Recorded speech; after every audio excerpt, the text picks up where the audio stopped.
right. So before we get started, I will read the following disclosure. Pursuant to Section 20 of Chapter 20 of the Acts of 2020, an act relative to extending certain COVID-19 measures adopted during the state of emergency, and the June 30th, 2027 extension granted by Chapter 22 of the Acts of 2022, this meeting for the town of Bridgewater will be fully remote and accessible to the public through remote participation to the greatest extent possible. No in-person attendance is permitted. Citizens who wish to tune into the meeting may do so via Zoom. So I will call the meeting at 7 p.m. First on our agenda will be approval of meeting minutes from November 17th. Did everybody have a chance to read them? Any questions, comments? All right, hearing none, I would entertain a motion. So moved. Motion made by Dr. Bennett. Do I hear a second? Second. Seconded by Mr. Lightford. Josh, can you take the roll call, please? MJ, Aye. Derek, Aye. Rig, Aye. Matt, Aye. John, Aye. Chris, Aye. Dana, Aye. Nick. Aye.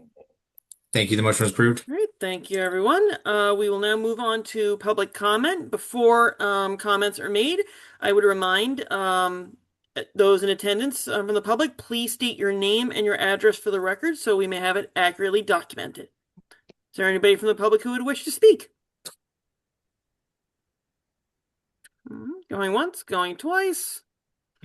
All right, no public comment. We will move on to old business. There is no old business, so we shall now move on to letter E, new business. We do have several items this evening, and thankfully we have Ms. Guarini, Mr. Casanova Davis, and on one of these orders we also have Dr. Hunt available to give us a little bit of feedback as well. So we will move on first and foremost with item A on letter E, order O FY 26-038, transfer order CPC, town-owned cemetery assessment. So getting down onto that here. This is calling for a vote to appropriate $200,000 from Historic Preservation Reserve account towards town-owned cemetery restoration and assessment. So to give us a little bit of detail on this will be Mr. Casanova Davis, Ms. Guarini, and Dr. Hunt. Well, Hi. hi, good evening, everyone. Lori's going to probably take a good amount of these. I just wanted to say that. This one's pretty straightforward, but I'll let Lori chime in. Thank you, Justin, and members of the committee. So this order before you was introduced at the last council meeting and referred to you for your review. We do have Dr. Hunt here that can explain it a lot better than I can, the detail of it, but it is an appropriation that the CPC committee did meet and reviewed an application made to the committee for CPA funds that are eligible for this project that has been ongoing in the CPC's ongoing project plan. So I'm going to let Dr. Hunt speak more towards this. Thanks. Thank you, Carlton Hunt, 80 Austin Street, Vice Chair of the CPC. We put this together specifically because the town has 10 historic cemeteries that are listed in Macris on the Mass Historical Site that are, the oldest is from 1717. They go all the way up through the 1800s. The 1717 one is probably the one that is greatest of interest. We put this together simply because we need to restore, rehabilitate a number of these. That includes the walls or anything that's around them, the stones themselves that may be broken, they need to be cleaned, straightened up, that kind of thing. And in order to get a real cost to do this, we need to have an assessment. That assessment would include some research, historical research on who are critically important or very important Americans that are buried there. It may include indigenous people, it may include people of color. We want to get a bit of better history of who's in those cemeteries and what they may have contributed to Bridgewater. In order to do that and get a real dollar amount, we need to have an assessment of those 10. I will say that several of the cemeteries are fairly large. There's a couple of them on the list that are small and probably in fairly good shape, but not having a really good idea about what is in each one of those, we thought it best to have an assessment done. That's an upper limit cost. It seems like a lot of money, but when you go in and do the research that I've done in terms of what it might cost to do some kind of restoration rehabilitation, that's not out of line for 10 cemeteries. Thank you. Okay. And I'm happy to answer questions. Excellent. Thank you, Dr. Hunt. Did members have any questions or points of concern that they wanted to note? Madam Chair, if I may ask, Sure, Dr. Bennett. Dr. Hunt, interested in knowing if you can give a little background about the environmental situation with the cemeteries, specifically with interest in sort of the ground health, so to speak.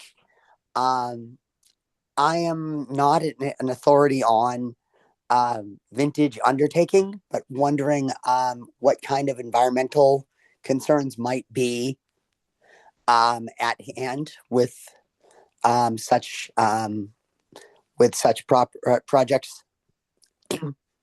Thank you. That's a very interesting question. I haven't thought about that a lot. You know, these all are locations that have identified to bury people.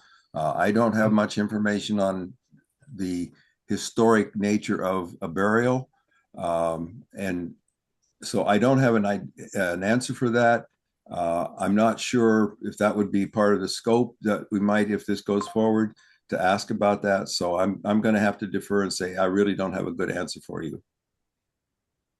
Okay, that's a fair answer, but just something I'd be interested in finding out about in the future as well. So please do keep us in the loop if there's anything with that. Yeah. And again, I think that's something like that could be in the assessment to do. And you have to, I'm an environmental scientist, so you'd have to define exactly what your concerns are. There are a number of locations that are smallpox burial grounds. If that's an environmental concern to you, yes, that's what it is. There's one on Main Street that apparently had smallpox burial. There's another small one out of I think it's Summer Street. It's out by the prison ground that there's 4 or 5 burials in there that apparently were smallpox. I don't know the exact thing. If you're worried about microbiology and that kind of thing, we can look into that and get some kind of assessment as part of the assessment of someone to explain that. Thank you. Oh, definitely. I was thinking more along the lines of what compounds may have been used in undertaking to preserve the body, and what kind of an environmental impact that may have on the soil as well as water, groundwater. But since you have brought it up, the smallpox would be also of some interest, and I'd like to possibly see that as part of the review and the examination, as a citizen, not as a member of the committee. Thank you. Just to not belabor this about more, happy to put that and make a note of that, and then when this goes forward, we can put that in the scope of services that we would ask for. Thank you. That'd be great. Thank you. Madam Chair, I do have 2 questions. Sure, Mr. Knoll. Dr. Hunt, good evening, everyone. Dr. Hunt, just a follow-up question.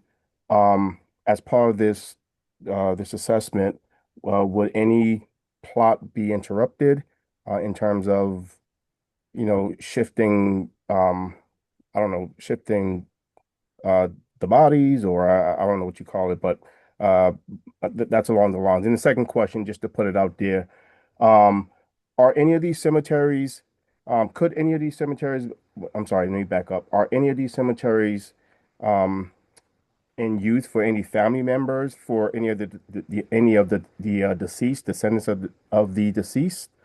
And if so, how are those cemeteries currently used now, if any?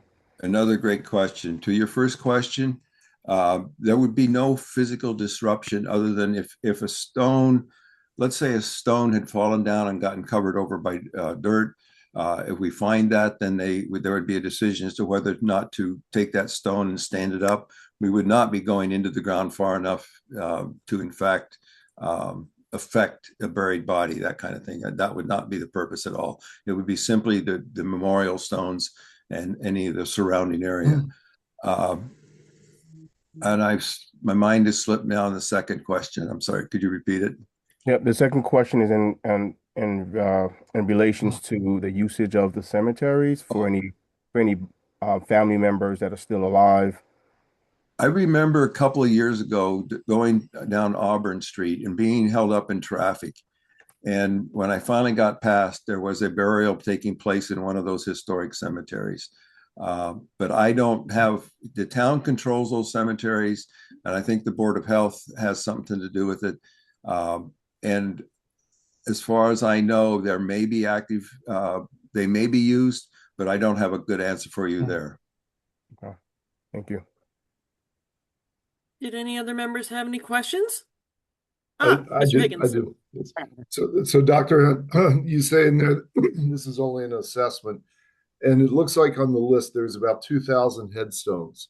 So that are approximate or what we're going to be looking at, and then also in the notes and everything, you're saying the range of restoration per stone is between 100 and 500. Why would we spend so much money assessing it? Why wouldn't we just start doing the work? Because I have no idea what the real cost would be. I don't know how many stones are broken. I don't know how many stones just need cleaning. I don't know if there's buried stones. So if we have an assessment, we will better able to focus in on what the actual needs are. Clean up, standing up. There's some crypts type pieces that could be need to be restored a little bit. So without an assessment, we have no idea what the real cost might be. And I hope that answers your question. Just to me, it seems like we're spending a lot to assess it. If we're looking at somewhere at the top end, it would be $500 per stone. So if we have to go do that in addition to this, we've added $200,000 to a project. I have no way to produce a cost unless I know how many stones are broken and repairable, how many stones need to be straightened up, how many stones shouldn't be touched, that kind of thing. Without that kind of data, it's really hard to put a real cost together. Okay. Right. Thank Thank you. you. Did any other members have any questions? Madam Chair, Just just Mr. a Lightford. quick question about the scope of the assessment. Is it looking exclusively at the headstones, or is it also looking at some of, I guess, like the landscaping and the throughways for repair? It would look at a number of the historic cemeteries have stone walls. Some of those are broken down. That would be included as part of the scope to give us a cost for restoring those areas that could be. I don't know of any wooden fences, but there are boundary stones, etc., that we have no idea what it might cost. So that's one piece. In terms of landscaping, we're not really worried about landscaping. What we're worried about is the in place where they're located. Thank you. You're welcome. And I did have one question, Dr. Hunt. As it relates to the amount of funding that's coming from CPC, this actually dovetails with one of the several purposes for CPA funds, correct? I would believe it'd be preservation of open space or historical monuments. It has to do with restoration, rehabilitation of historic. We can do artifacts, buildings, documents, that kind of thing. So it fits right in the wheelhouse of the Community Preservation Act funding areas. We have 4. We can fund open space acquisition, and we can fund recreation development. There's some restrictions there. We can work with affordable housing, and the others historic preservation. And there have been literally hundreds, if not thousands, of historic restorations done in the state of Massachusetts. Thank you, Dr. Hunt. Madam Chair, I do have one more question. Sure thing, Mr. Knoll. Dr. Hunt, I guess I was curious to know,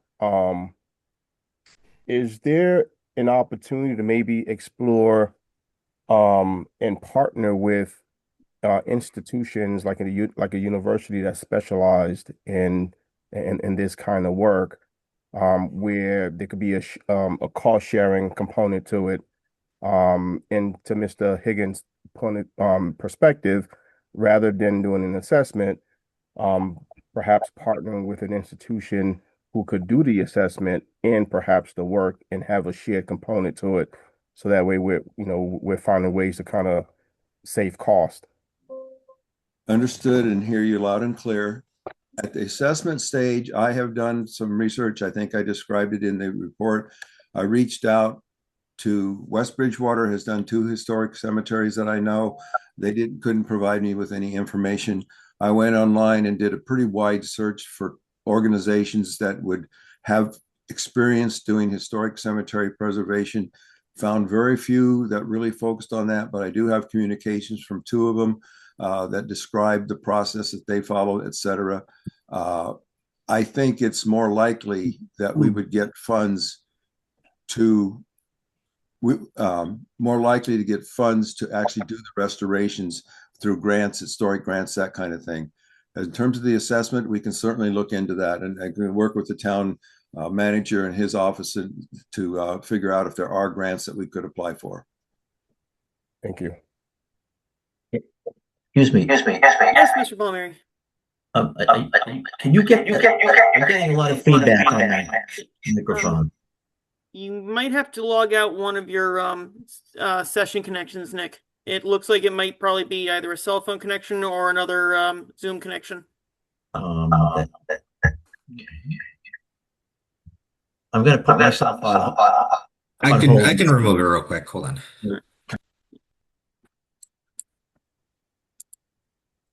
Okay. Now try. Try it again now, Nick.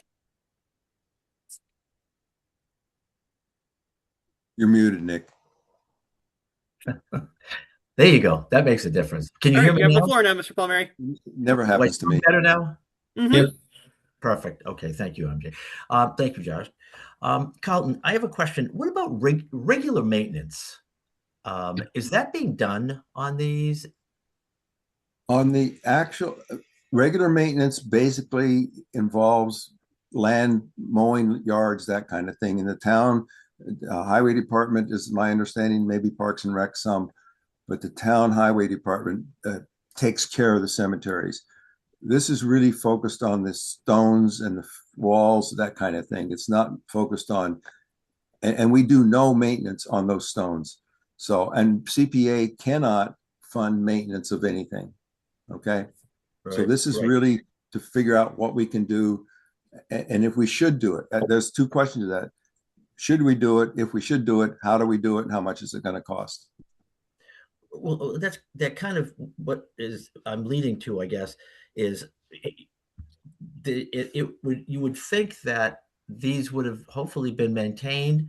I recognize the fact that when I see it with the church cemeteries, maintenance seems to be thought of as just mowing the lawn, which unfortunately is only one small piece to that.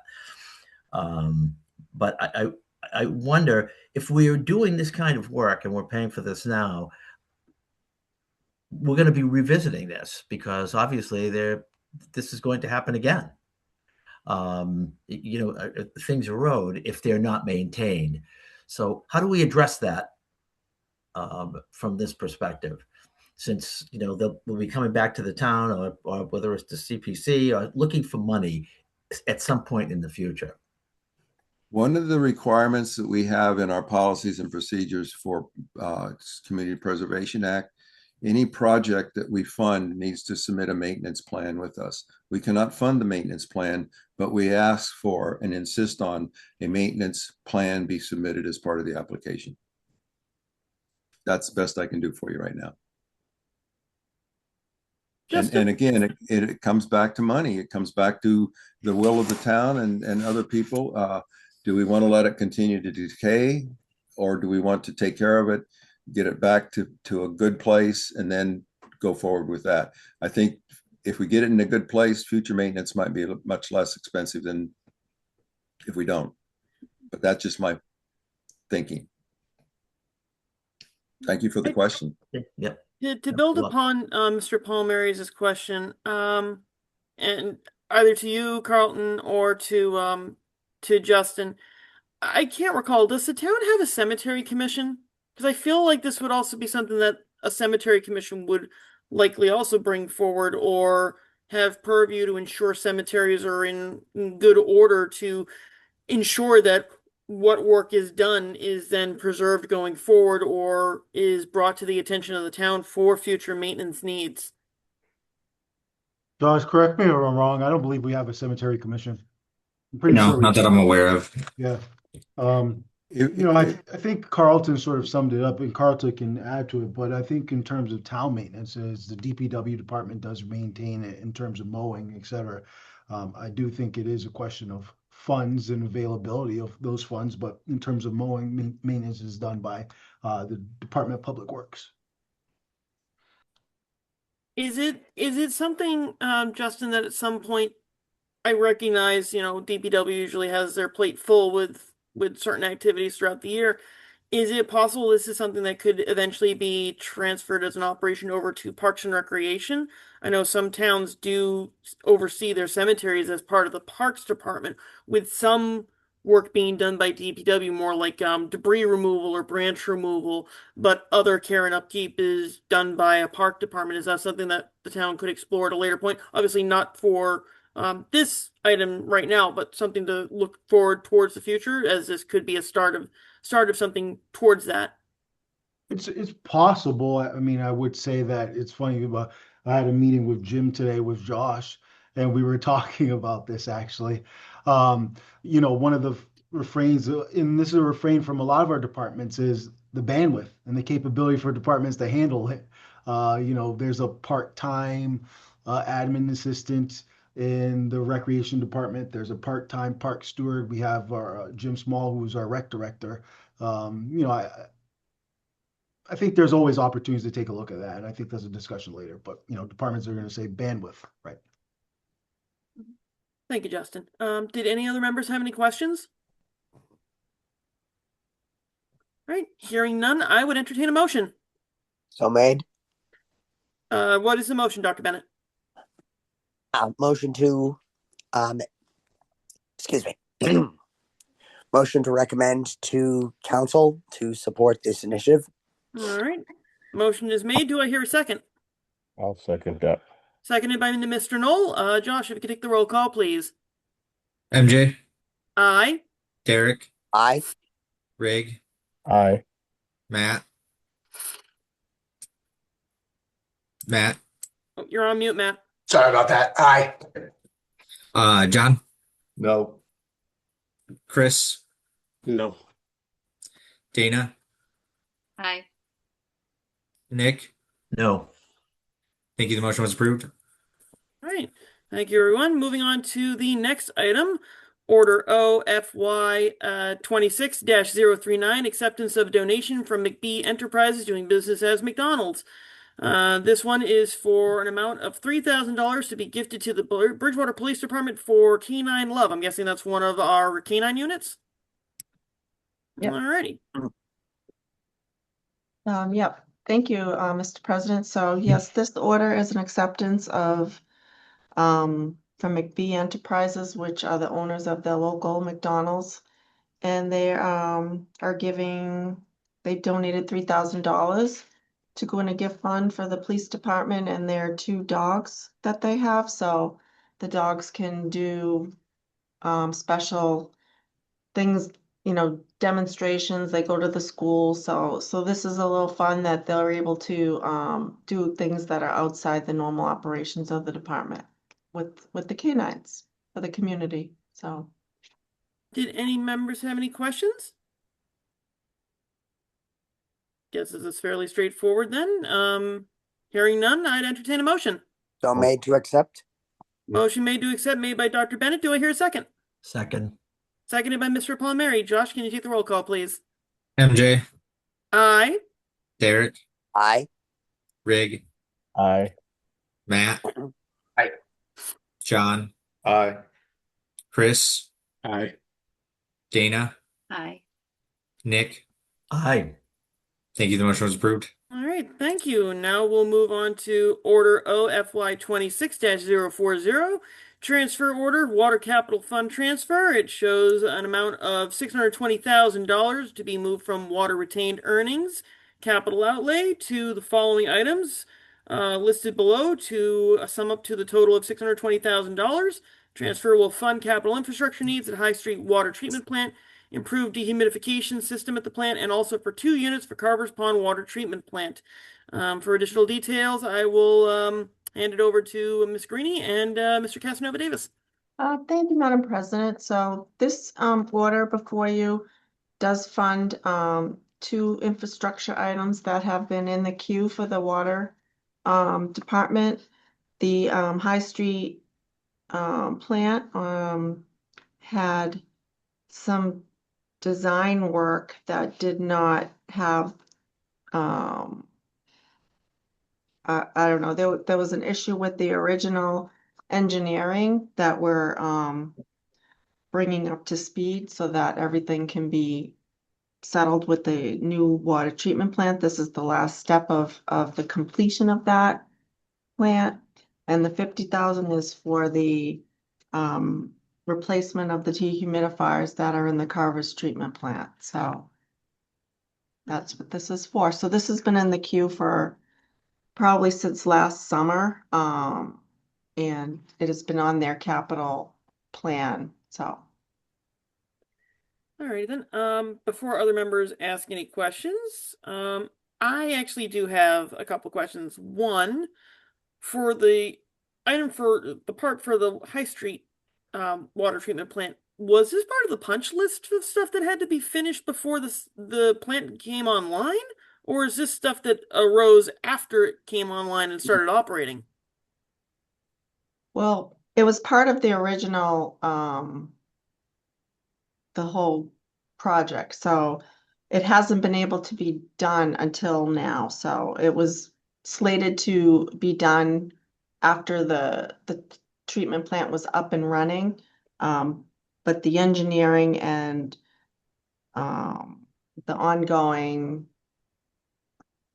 issues with the water in town, I think, delayed this from getting done. So now it's coming before you to just get this work completed so that we can move on to the other issues of the water infrastructure. I also think that I think the High Street plant, I'm looking at my notes here, it was coated with and so the purpose of these 2 dehumidification appropriations is to address corrosion associated with condensation. And with the High Street treatment plant, initially it was coated with an hold on, I want to look at my language, anti-corrosion component. So it was coated with that. One of the sanitary reports, one of the recommendations from DEP was to have a dehumidification system instead of that coating. And then the Carver's treatment plant, as Lori said, this is to replace a system that's partially operational. So I guess an additional question I have, Justin, having had that experience at a higher level from a management standpoint, working with projects like this, is this common for DEP to come back and say this is a recommendation to have? Because I would have thought that when the project was approved, and mind you, this happened well before you got here, it would be my understanding that these types of things would have been, I don't know, maybe addressed at the time that the project was being designed and engineered, especially with the idea that specific type of standard to prevent condensation or overabundance of humidity in a facility would be addressed. I'm kind of a little concerned that this project may have some additional issues that could be costing us some money further down the line. And I just want to be, rest assured of this. And I know my fellow colleagues will most likely want to be rest assured of the fact that this is coming to us now, but seems like it probably should have been part of the project when it was being done. Seems like an oversight on the part of the people that actually did the project for us. No, it's a fair point, MJ. And I think the town is looking at that. I really can't dive into it too much. There's potential. I mean, we are contacting our engineers and our engineering team. We're working with Apex. We're also working with the group that did some of this work, and I think the town is looking at that. In regards to your original question, are there reports that say these things after a project done? Yes, that is the case. That isn't a unique thing. With any project, you have this experience. There's some things you can improve upon. There's some things that maybe, weren't done well, right? And you have to follow up with. I'm not going to Monday morning quarterback that. This is the work that we need to do to make sure that we aren't having corrosion there. And that's probably the extent that I can say to that. I don't know, Laura, if you want to add anything, but I think that's. Well, the issue for this to be done, I mean, the water treatment plant, the original planning was probably done. I don't have all the dates for the High Street treatment plant, but when it's originally in the planning stages, they put together the preliminary engineering, then they go through the whole process of hiring the OPM, do a design, and then have the engineers who do the preliminary engineering come back and do the construction engineering. So as part of, the whole process, some of these things don't come to light, right, until you get to certain stages of it. And there was an issue with the original, I don't know the insides of it, the technicalities, but the corrosion was happening before before we were almost done with the project. So we knew it was something that had not been well put out in the preliminary engineering, let's just say. And, I know this is a public meeting, but we are in litigation with some things that we really can't speak about, but the town, believe me, is going to get its money's worth because this, is a costly thing for us to have to do. But it is something that we do have to take care of in order to keep the infrastructure solid. So that's really about all I can say without saying anything. But there is some manners that we have been working with our town council, our town legal counsel, and that's been ongoing for the last 16 months too. So this is something that we just have to do. So No worries, then. I Madam Chair, I do appreciate have a that, Laurie, question. especially with the sensitivity of it. MJ, if I Did you have may. a question, Mr. I do. Palmieri? Thank you. Laurie, so in essence, what you're saying is that this was a design flaw. Somebody messed up basically in the design phase of this. Is that correct? well, I can't answer that yes, or I can't answer that no, but I can say that, when it's a construction manner that we are in, we're not using this firm any longer. That I can just say that. Okay. Are we looking into this from a legal perspective? Absolutely. It's ongoing as we speak, and it is a very long, and a costly manner to go back and, what am I trying to say? Try and Recoup that cost. Thank you, Justin. And believe me, we are doing everything and then some for that. So we are doing that. Did the contractor have any kind of bond or anything like that we can attach this to? Absolutely. And that's part of our process of trying to recoup this. So why are we doing this? Why are we taking money from the town when there's a possibility that we could be getting that funding from their sources because of a potential error that may have been made by them? Well, anything that is recoupable goes right back into this, wherever this comes from. So it's a water funded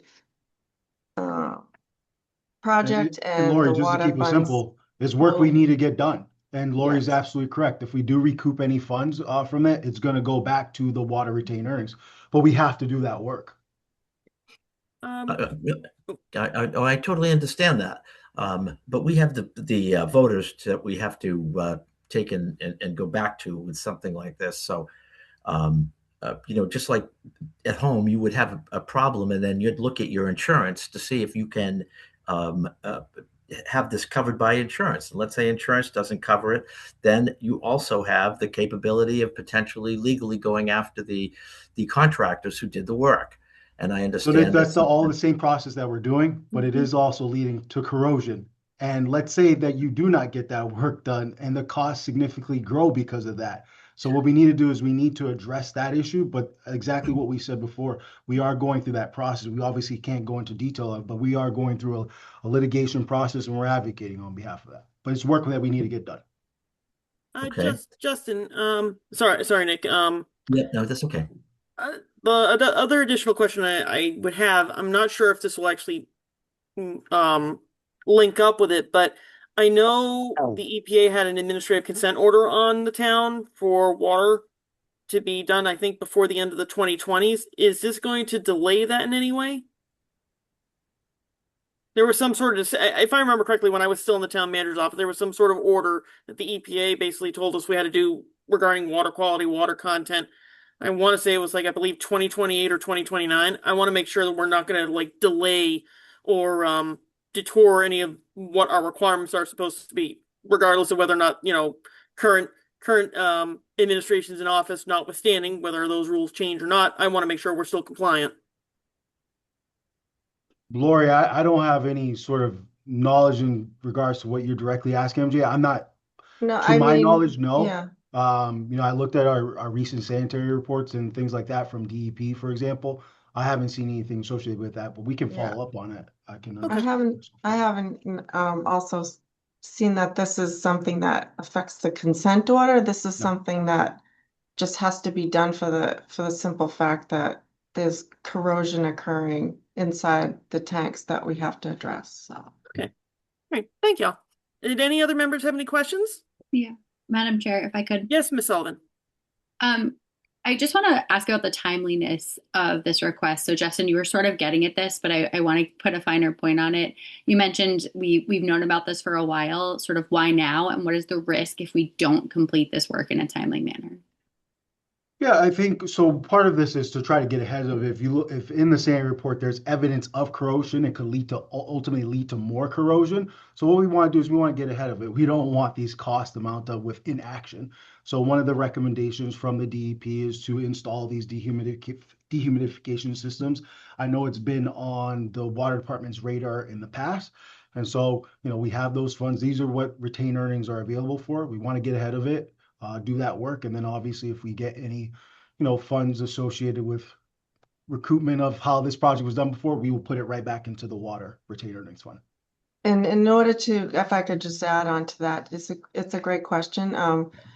There are pieces that had to be done before we could get to this quote. So we had to hire another company to come in and look at what was going on, what happened, what needs to happen, and in order to be compliant with all of the rules and all of the factors of what the treatment plant does for water. So we had a study done, and a firm came in, and it wasn't a study. It was just a proposal to find out what work needed to be done. So that has recently been completed too. So unfortunately there's so many steps in this process, and this is the final step of the punch list to complete the water treatment plant. And I assume you all are tracking all of the expenses associated with this really carefully in the event. Thank you. Yes, great question. We are. Just as a follow-up. Yes, Mr. Higgins. Along next point here, that means we signed off as acceptable for that performance bond to be released. We had to accept this project. We haven't released the construction company nor paid any of the retainage. So, I mean, that's about all I can really say to this. But my understanding of this then is the performance bond company, the insurance company, should be stepping up to the plate and taking care of these funds. This is why you have a performance bond. So we're going to be out the 620 hoping to recover it, when in fact the insurance company should be out the 620. And then whatever they don't recover, then the dispute becomes between us and the bonding company. Yeah, Isn't that the way those things work? Well, I know it sounds simple and it should work like that, Um, but we have different construction companies, we have different OPM projects companies, we have different engineering companies. So, if we have Well, Lori, I've been involved in these things where we've had numerous contractors all around, but you do absolutely go through process of completion and right. everything. But I've never ever run into something like this unless we've agreed that this thing was completed to a standard and then we released everybody. So did we do that or did we not? No, we absolutely did do that. Oh, And But one part, I think you got to give grace, and obviously, Mhm. it is what it is. When this system was designed, for example, the high street treatment plant, the notion was that this anti-condensation coating was going to address sort of any concerns about corrosion. Our premise is this is, once again, being careful as a public is a design flaw, right? Because there is corrosion going on there. So it's designed to have this anti-condensation coating and there wouldn't be any corrosion or anything like that. So that's where we come back that we're going through this process to go through that. Obviously, that was some years ago, and we're navigating that and we're trying to advocate for the town. I think that's the best we can say at the moment. Madam Chair, I do have some thoughts and perspective. Yes, Mr. Knoll. I guess, I mean, I certainly hear Nick's and John's point of view and also Dana's question. But it sounds like we have to mitigate our our additional risks. Because if we don't do that, then I would assume that would put the responsibility on us, and perhaps derail this legal process that we find ourselves in. So to some extent, we almost have our hands tied. Um, uh, you know, so I guess that's my perspective as I'm hearing the back and forth conversation and great conversation nonetheless. And I guess the last thought that I would have is, perhaps for um, future major projects like this or other major projects before we release anyone, maybe we might need to institute an additional step to perhaps um, making sure that project is done right, so that way we're not after the fact, trying to figure it out. Well, we haven't finalized or released anybody's obligation for it. It's just been a process that unfortunately is happening.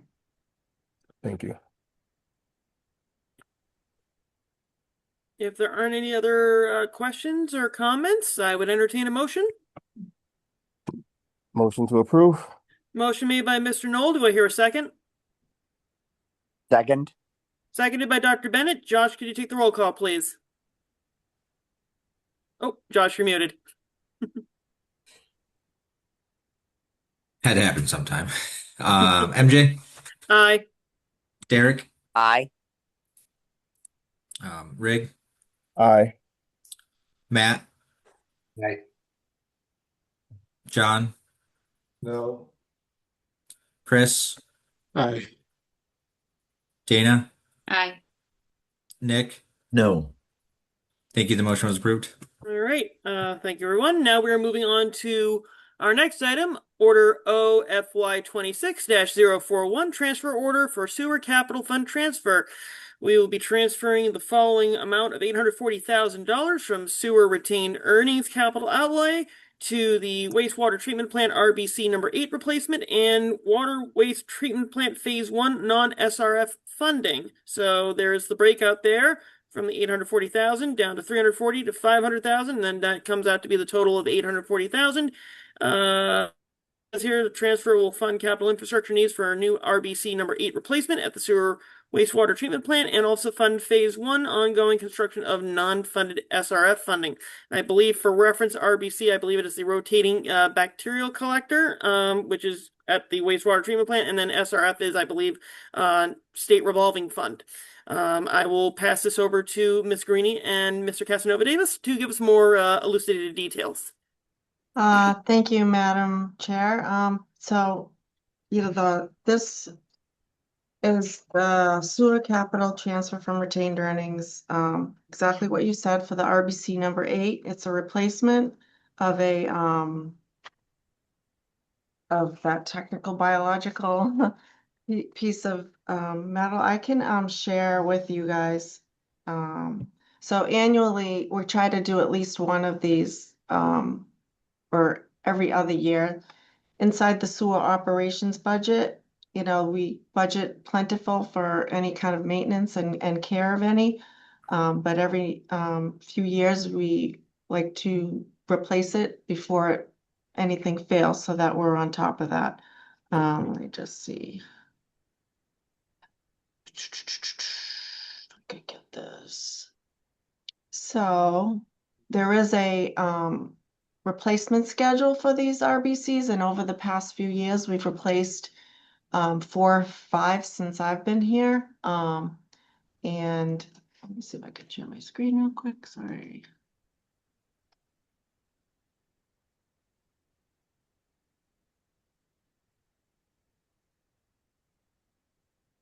So this is what they look like. The DEP requires 16 of these functioning in the wastewater treatment plant. This is what the process in the treatment plant is, and when we go out to replace them, we have to just replace them to maintain them. So I know I'm trying to explain something more than I should, but that's what an RBC is. So I'm doing my best here. Thank you for bearing with me. No The worries, lane- Lori. We appreciate it. The layers on it's microorganisms grow and build, and these RBCs are a crucial part of that wastewater service that we have. So Lori did a great job.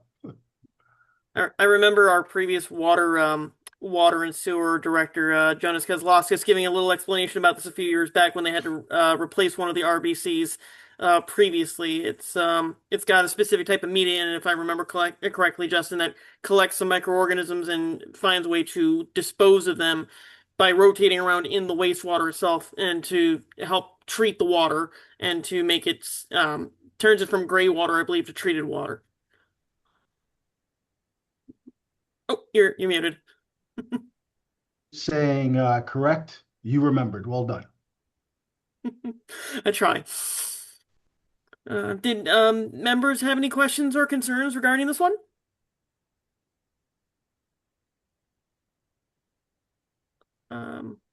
Nick, are you trying to say something because you're muted?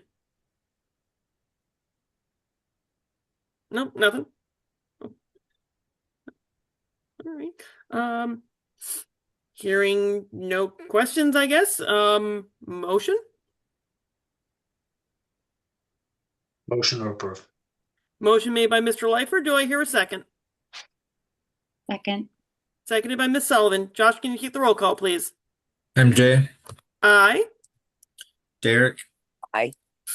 Rig, Aye. Matt, Aye. John, Aye.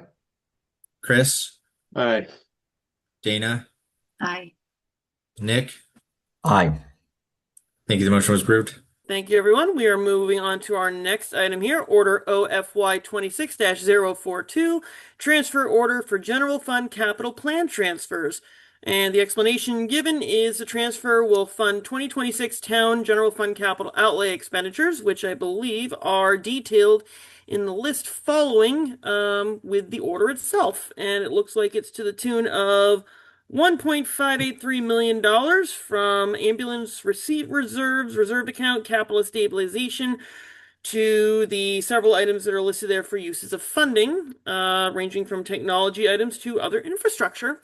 And I will leave it to Ms. Guarini and Mr. Casanova Davis.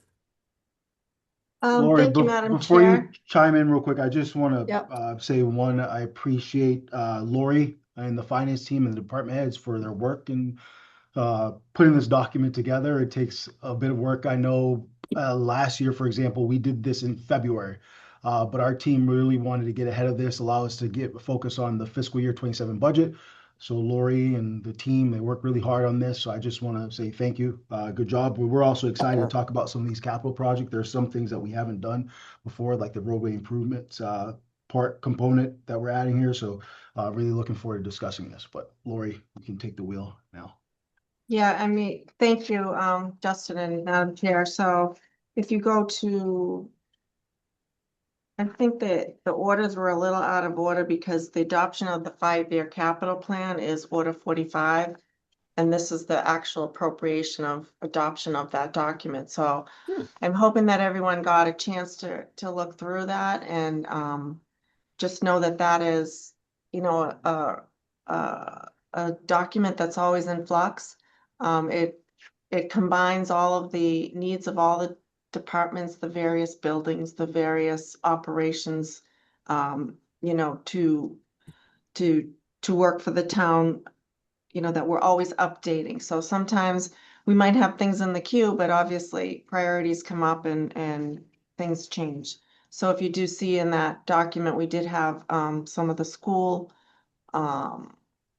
needs that had been in the queue as well, and that appropriation came before you, I think, you know, maybe last month for fiscal 26. So again, this document is just a guide and it's always in flux. But the departments try to give us a plan of what they need that's not covered in their operational budget, meaning vehicles or equipment or things that are over $10,000 that they, you know, we can't put in their annual budget. So I'm hoping that everyone had a chance to look at that. So we have listed some of the projects in this order.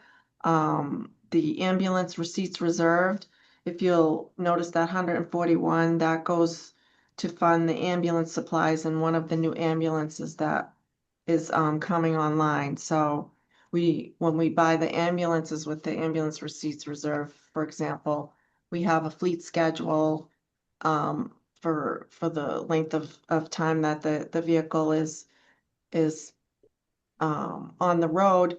And so we replace them with a leasing schedule and a fleet schedule, but we don't want to lease out the equipment or, you know, we don't want to finance the equipment for the new ambulances. So that's why you see that separately being funded from the ambulance receipts reserved. And just knowing that to equip the ambulances, they're more of, you know, EMS equipment on the go, and all the equipment now is rather costly. But this appropriation for the ambulance one, which is project number 22052, like they have like a stand chair that helps when they're going up and down stairs. They have a pediatric monitor on there now. They have all kinds of, you know, life-saving equipment and medication. So that's about what the cost of that particular one is. But I can go through each one of these if the committee so desires, or if you have questions about certain ones, I can bring them up and again, you know, show you how the departments make a request for what they need, and they kind of it comes on a worksheet and they take pictures and they try to, like, you know, tell us excuse me, exactly what it is that they need for these particular things. So I'll be happy to answer any individual questions, or if somebody would like me to go through each one of them line by line, I can share my screen and I have a document that kind of summarizes each of these particular projects. So I'll You be have a happy question, to Madam Chair. Yeah, entertain. I'll let you ask your question, Ray. I'm gonna ask mine first, though.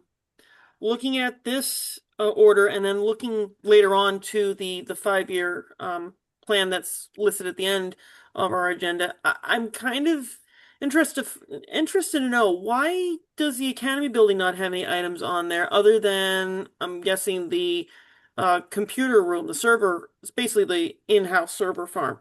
The Academy building is now, 10 years since it became occupied, and I've been able to walk through the building a few times in the last few months, and I've noticed some things that kind of concern me.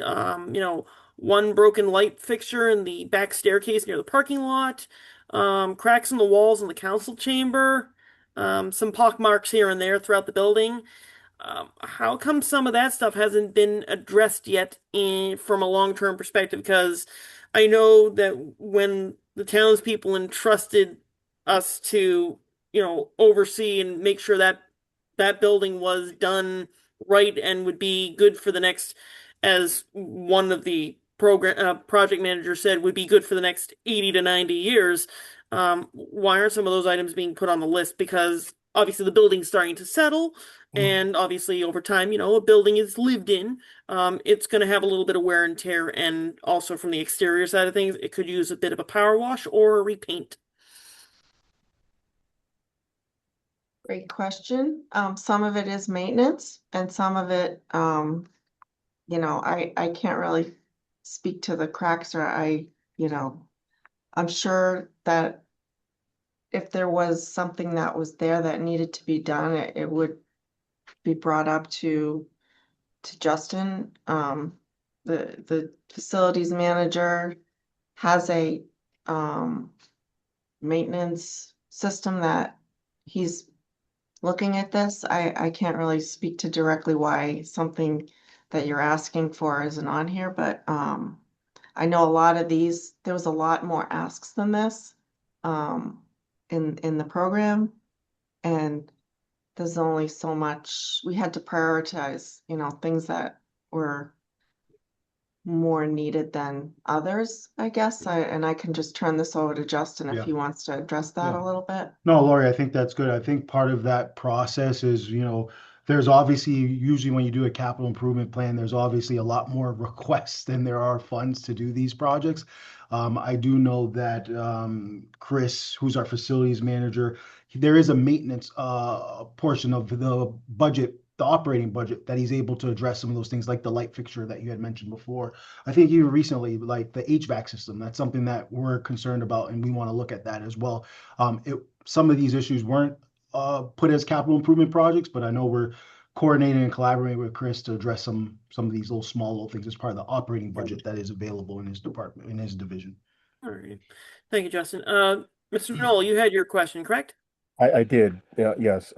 Lori, would you mind giving clarity to project number, where is it at? It looks like 210.22.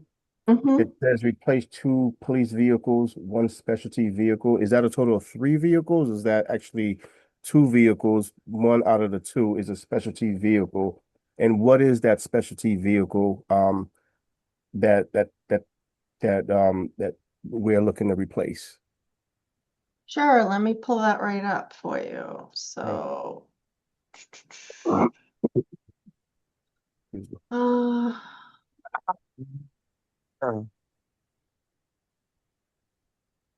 While Lori's pulling up, Rick, is a good question. It's 3 vehicles. One of them is going to be a specialty vehicle, but I know she'll pull up the description for you guys. And thank you for the total number. yeah, so it is for 3 vehicles. One of the specialty vehicles is it's an SUV. So and they purchase hybrid vehicles. So one would be an SUV, and that's what they call a specialty vehicle. So the other 2 would be sedans, and that Yes. one would be an SUV. Yep. So I guess the specialty vehicle takes a little bit more to outfit. So that's why it's special. Okay. Are these in addition? Are these new vehicles that's in addition to what we currently have, or we're replacing old vehicles that need to be shipped out, sold, whatever it is that we need to do? That's exactly right. So they will be replacing older vehicles that they'll either sell at auction or they'll use as trade-ins. They have a pretty, I mean, they don't need maybe 3, but some years if they have an accident or a vehicle goes off for whatever reason, they try to, do what they can to keep them going until they have to replace it. So I think they have a lot of mileage. They're on the road 24/7. So there's always a need to replace one or two, if not three. And depending on, like I said, if there's an accident or, you know, something like that. But the chief does try to drive them till they're over 120 to 150,000 miles. The ones that he takes off the road when he can get a new vehicle, he'll use them for the details. If it's a road detail, they take that car that maybe not can drive as fast or it's not as up to snuff as the rest of it. So it'll be used for details or community putting it on the front of the police station or whatever it is they do. So, but the chief and his staff tries to, make the best out of what he can to keep the vehicles going as long as they can. So, And actually, to build upon that, Laurie, do you know the majority of the age of the vehicles in the fleet are? If I recall, I think there's a few. I know the majority of the cruisers are Ford Explorer police interceptors, and I believe the oldest one looks like it probably might be model year 2016, 2017. Just bit of a cardboard here. I know the front ends are a little bit different on them, so I'm guessing one of those two to be replaced is probably that 2016, 2017 model, and then the specialty vehicle is probably likely a larger vehicle, like a larger SUV, maybe a Tahoe or a Suburban. That probably ties into maybe being a shift commander's vehicle or a captain's car. yeah, the average time frame is 12 years. Some last longer and some don't. So, depends on the ones that are used. Um, and most of them are used every single day. It's like I said, 24/7. So night shift, day shift, 3 to 11 shift. So Alrighty. Did any other members have any questions? Oh, Mr. Higgins? MJ has always have questions. So again, same as on the school, for us newbies, what's the difference? Does the town have a capital budget policy? What becomes capital and what becomes operating or repair and maintenance? Because a lot of the stuff you brought up, MJ, I mean, to replace a light fixture, I would feel in my world would never come out of a capital expenditure. But there's stuff on here for $5,000. So do we have a policy, and could you share that with us so we know exactly what qualifies for operating expenses and what qualifies for cap? no, thank you, John. That's a great question. In the capital plan, we do have some definitions of what a capital equipment is. I know there are some things on here, and it's mostly when we have something for $5,000, it's because the recreation budget just has no maintenance at all, really, other than taking care of the field. So the recreation department usually has, their needs are different than the rest of the town, but in general, there is a capital policy of, $10,000 or more if it's, an item that needs to last for 5 to 10 years, and again, we try to, make sure that we have a schedule in place. So especially whether it's, excuse me, the buildings, the HVAC equipment or the vehicles or the snow plows or, the fire trucks and ambulances. So we do have a schedule and a policy in place that, we've been trying, and this is just developed in the last probably 7 years that we've really, tried to not just wait until something's broken to go fix it, right? I mean, that's municipal government. Unfortunately, 20 years ago, there was no capital planning for almost anything. So we have tried to work with our department leaders and working with the council and your committee to make sure that we're not just frivolously replacing things, and we have a plan, and we wouldn't put light fixtures as a capital item as Yeah. well. No, well, I just heard that. I appreciate the effort that goes into it, just trying to understand what qualifies and what doesn't. And then as a follow-up to all that, to that question, so I mean, for example, every one of these I would have multiple questions on, because where I come from, like, if you go to that vehicle, the first one straight out of the gate, I would say, is it assigned to somebody? Does that person have a vehicle today? Did we buy an electric or a gas one? What was the trade-in value on the old one? How does that get accounted for? Is this going into the general population or not? You know, Yep. all of these things, I would question every one of these. A server, I mean, a Yeah. $250,000, and then next year is another 480, I think, somewhere in the range. I don't know if my numbers are exactly right. So every one of these, I would love to understand more about them before I can even give you a knowledgeable vote, whether it's necessary or not. Yeah, and thank you, Mr. Higgins. We don't just put this together in a month. This is like a couple of years worth of, the server, for example, has been in the queue since we moved into the academy building.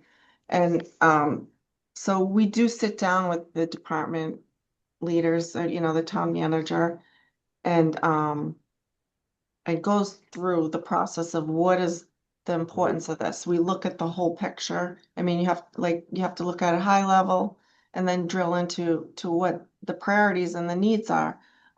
Like But for the example, Lori, vehicle too. The and vehicle. Justin, yeah, in this case with the server, I mean, with Mhm. everybody taking everything to the cloud, why would we be spending that kind of money internally on a servers and maintaining a server and having a presence of a person or persons to maintain that?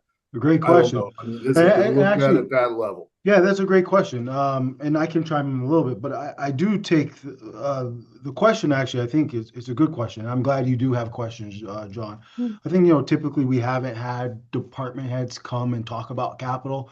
That's one of the things that I talk with Lori. That hasn't been necessarily my style. And I think in the future in capital, I think having departments come talk about their capital projects will be beneficial for FinCom. I talked to MJ about this. I think that's a good process that we can do moving forward. Absolutely. But for example, the server, I do know that one because I've had a little experience with it. Part of that reason is because with the SAS and going to the cloud, what we have noticed, and you probably all are aware of this, is now you pay basically on an annual basis for these licenses and different servers versus remember previously you could purchase your license and you pay a one-time fee and then you're done, right? And you maintain that for however long. Now these companies, they've looked to monetize that on an annual basis. So now those costs are, if you look at IT departments, and it's not only just Bridgewater, everywhere, they're jumping like 20% because they're taking advantage of that. They're making sure you have annual payments and so forth. So that's part of the decision with the server, is we want to maintain ownership and control of those things, because we have seen IT costs jump extensively. But just doubling back to your question, I think moving forward, this is not. I know I will have a process moving forward where I do want department heads to come talk about their capital projects because I think it's beneficial for the community, but it's also good for you guys. I want you guys to be informed to hear directly from the department heads. Well, Justin, I don't mean to, but to follow up with that, then wouldn't that be a good thing to share with the finance committee, the analysis that went into in-house computer operations versus cloud? Because did you take it? I mean, That's a fair question. Like I said, just to make sure we all understand, because we got I think it's a payroll, fair we got question. I want to hear benefits. from that IT director. Yeah.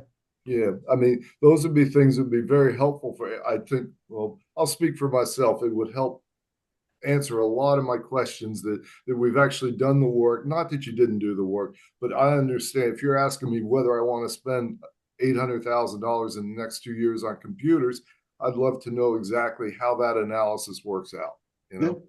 No, that's fair, John. I agree with that. It's if I may, I'm sorry, Laurie. It's so important when we sit here, we get some information and we realize that there's an awful lot of background. But you know what? In order for us to actually make a qualified decision on these things, the more information that you have, it will make all of our roles an awful lot easier. Unfortunately, government has, for many, many years, found it works very well to work in silos. And that just doesn't qualify today. People are much smarter. They're much more cognizant of where their funds are going. We live in the second highest cost of living state in the country. And so people are getting squeezed. And I know that I've spoken to a fair amount of people that when I've mentioned that I'm on this committee, they just start firing off questions I can't answer. And so, of course, I want to refer them to you, Justin, because I think that you'd be the best person. I'm joking with you, of course, because there'd be a line out front and they'd need the police to monitor the traffic. But bottom line is that the more information we have, and I understand, I know that there's a lot of conversations that seem to be sidebar that go on, but guess what? Even that sidebar information would help us. I mean, we are supposed to be part of this team, or maybe that's not the case. You're going to have to let us know. No, and I want Lori and myself to chime in. Lori, chime in if you want, but I just want to be very clear. So we have to remember this. One, we had capital last year in February, right? This year we did move it up a little bit. We've had a process in place with capital before, and one of my things is my least favorite thing is this is the way we've done things. I don't really like that. I do things in my own style as well. So I think I already implied right there that I said, moving forward, and this is something I'll talk with department heads, I want them to come present their capital projects to you. Every single time when I've been the town manager or assistant town administrator in the communities, I want you to hear from the department heads because it is a team. It is collaborative. I want you to hear from the department heads. They're the technical know-how and experts. This is how we've had the process previously. We're making some quick adjustments. I think in moving forward, we can communicate with you, like I said, with MJ. My department heads will know next year and with capital moving forward, they're going to come and present their projects to you. And I'm looking forward to that because it is a collaborative thing. We want you to hear from them. So we hear that. That's something we already had in mind. I think just knowing at the time that we're trying to move this up pretty significantly so we can focus on fiscal year 27 budget because we know I have some important decisions there. That's what I would say. Lori, you want to chime anything further? Yeah, no, I appreciate all the questions and the comments, and I know me and John have talked a little bit. And I know I sound like I'm trying to defend the all the asks, but I can't like specifically speak to all the projects as much as I would love to like know the intricacies of the server and when it's replaced every 5 to 6 years or whatever it is. I don't have that intricate knowledge that the department heads do, but I can assure you that they we do have meetings about it. We speak about it. Like I said earlier, the IT director would love to replace everything, every year or 2 years, but I think, we have a process of what is necessary and what is affordable too, because we do realize that it's the town's money and, the town has a process.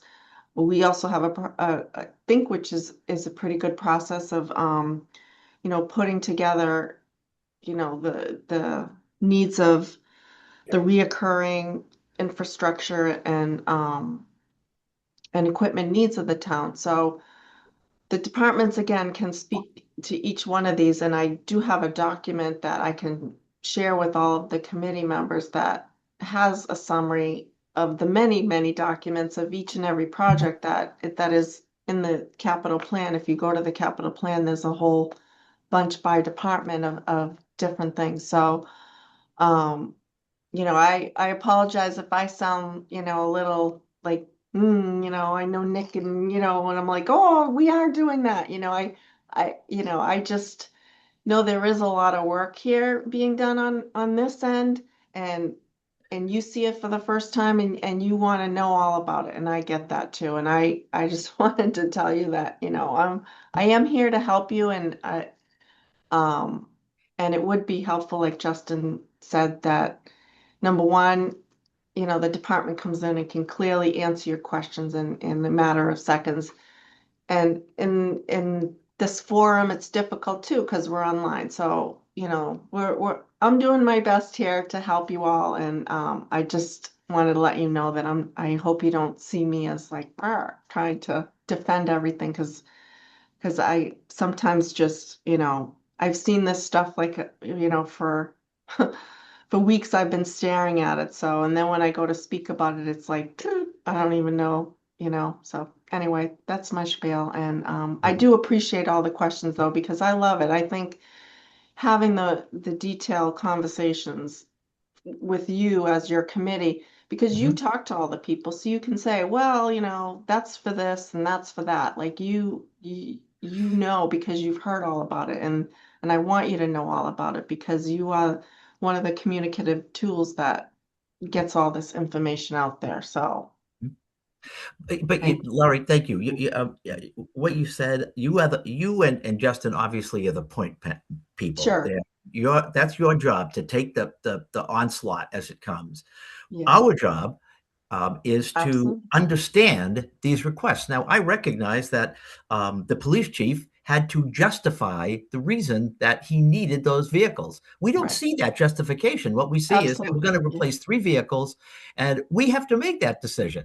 We have to Absolutely. do that tonight, and Mhm. it's that's in a 3-hour time that took probably 22 to 40 hours of Right. work from the department Sure. heads and so on to have that information. We don't have that. We don't have that luxury, and I understand that, and I don't expect to see every single piece of it. But when you're looking at some major expenditures, I would think that it'd be a good idea to have as much information as possible. Absolutely. You know what? I want to feel comfortable making the decision that we're making. If I don't feel comfortable, right, I vote no. Mhm. And to build on that, thank you, Nick, for making that point. And I think this is something that maybe could be a stopgap in the meantime before we can start having those full discussions with our colleagues in the departments.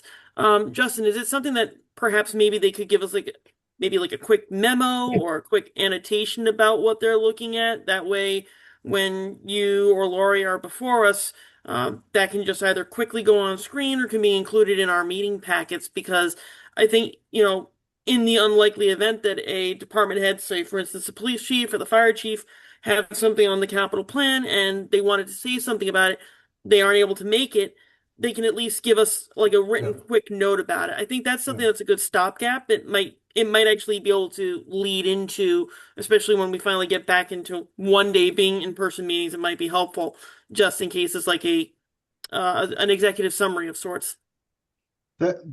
That's perfectly fine. That's something that I've done before too, because honestly, fire chiefs and police chiefs, sometimes they have emergencies, right?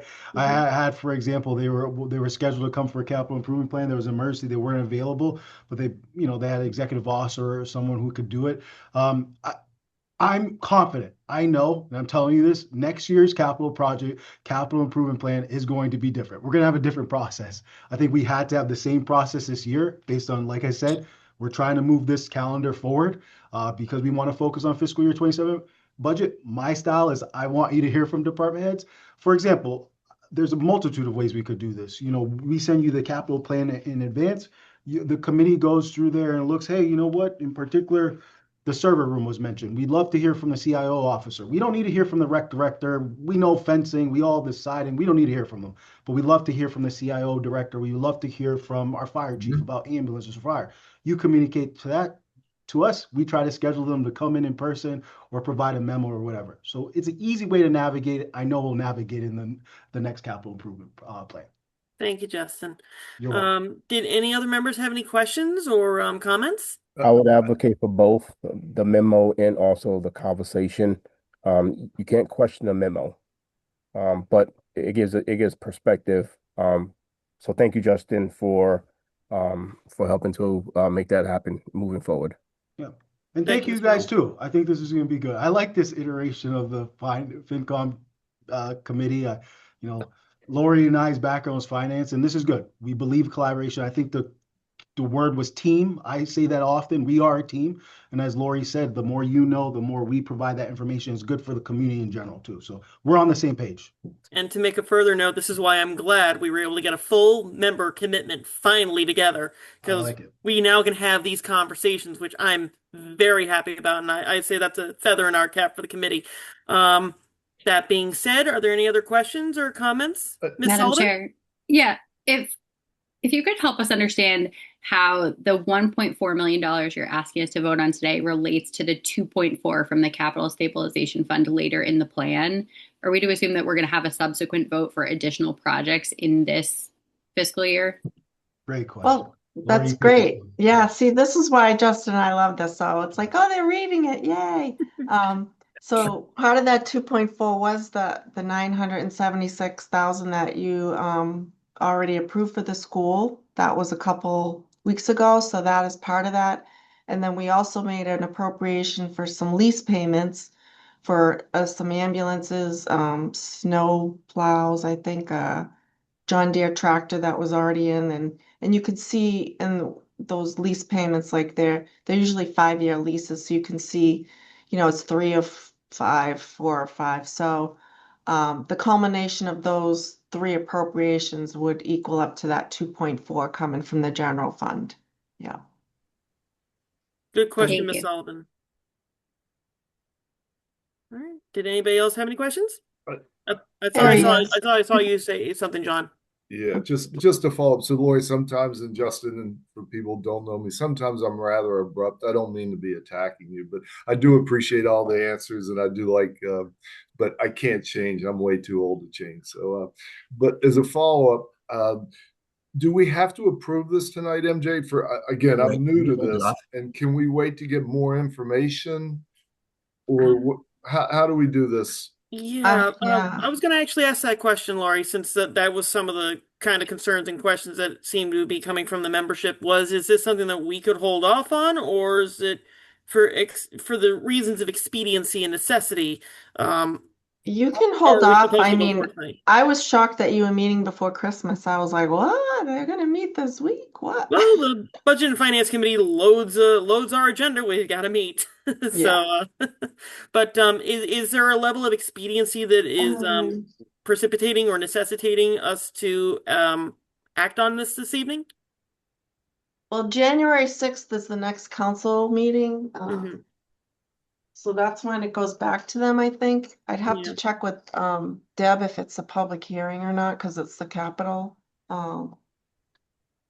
So I don't know. Yeah, Do I you know, thought that Justin? So the I would January say 6th. that in terms of for tonight, I don't think it's absolutely critical that you vote on it tonight. However, one of the things that we've had issues with, well, not to say this, we have a different group now. We've had issues with quorum. For example, ideally, it would be meeting before the next council meeting. So if we could meet on January 5th or something like that. And then if, for example, you say, hey, we would love to, if possible, for example, go back to the IT thing because the server room was mentioned, have the IT director come in or someone else. If you want to communicate that to us, we could try to schedule that with some department heads. I'm not going to do every single department head probably because we do have another meeting the next night that I do want my staff for. But we could navigate that. We could hold on some of those things. Or if you have questions in advance too, that's always helpful too. Facilitate that with Josh, send them to him. And even if they're not available to come, we can get them answered for you. So we can find a way to do Questions that. in advance are great because then I can have a whole memo, probably a 3-page memo from the IT director, the CIO got, saying why he needs this. So yeah, questions in advance are great. Could we perhaps get a summary since we're holding off on this? Get a Sure. summary from the department heads to give us a breakdown, even if it can't appear in person? That should suffice. How about this, Lori? Why don't we send the backup material that we have for these to the council? Excuse me, thinking about my council to the committee. The committee. We could do that.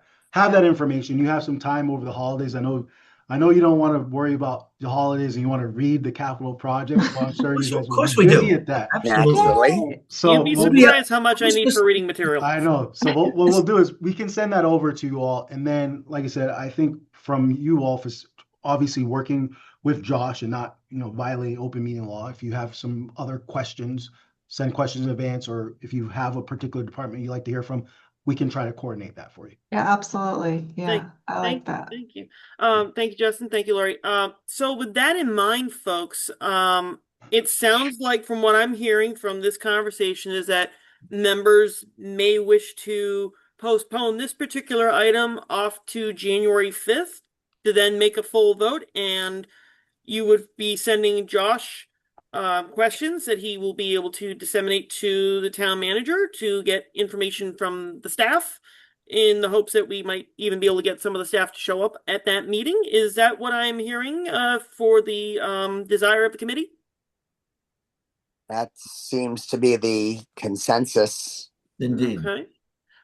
If that is the case, then Could I just say one other thing? And Sure, this Mr. would be different than the way the finance committee is operated, MJ, but I mean, having all 9 or 10 of us send individual questions in, would we ever think about putting together a committee just to look at the capital part of this and funnel it through 2 or 3 people to go meet with Lori and get all the detail and then bring it back so that we're regardful of their time as well. We don't inundate them with a lot of the same questions, but we can still come back.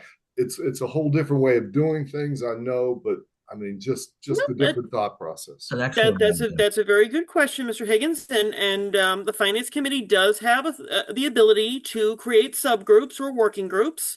We have done so collectively over the last 14 years. There have been several small different groups, one that dealt with capital, one that dealt with the budget itself and represented the FinCom at budget hearings. So it isn't totally outside of the realm of doing that. Certainly, if that is the pleasure of the committee to do so, I would say that what we would want to do in order to make that more workable is to, what I would say, what we would want to do is we'd want to postpone the vote on this item tonight to January 5th for that meeting.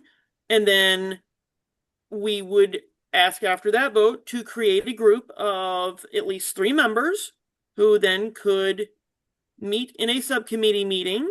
This would be something that would have to be coordinated with Josh for you to be able to meet. I believe that would be part of it, correct, Josh?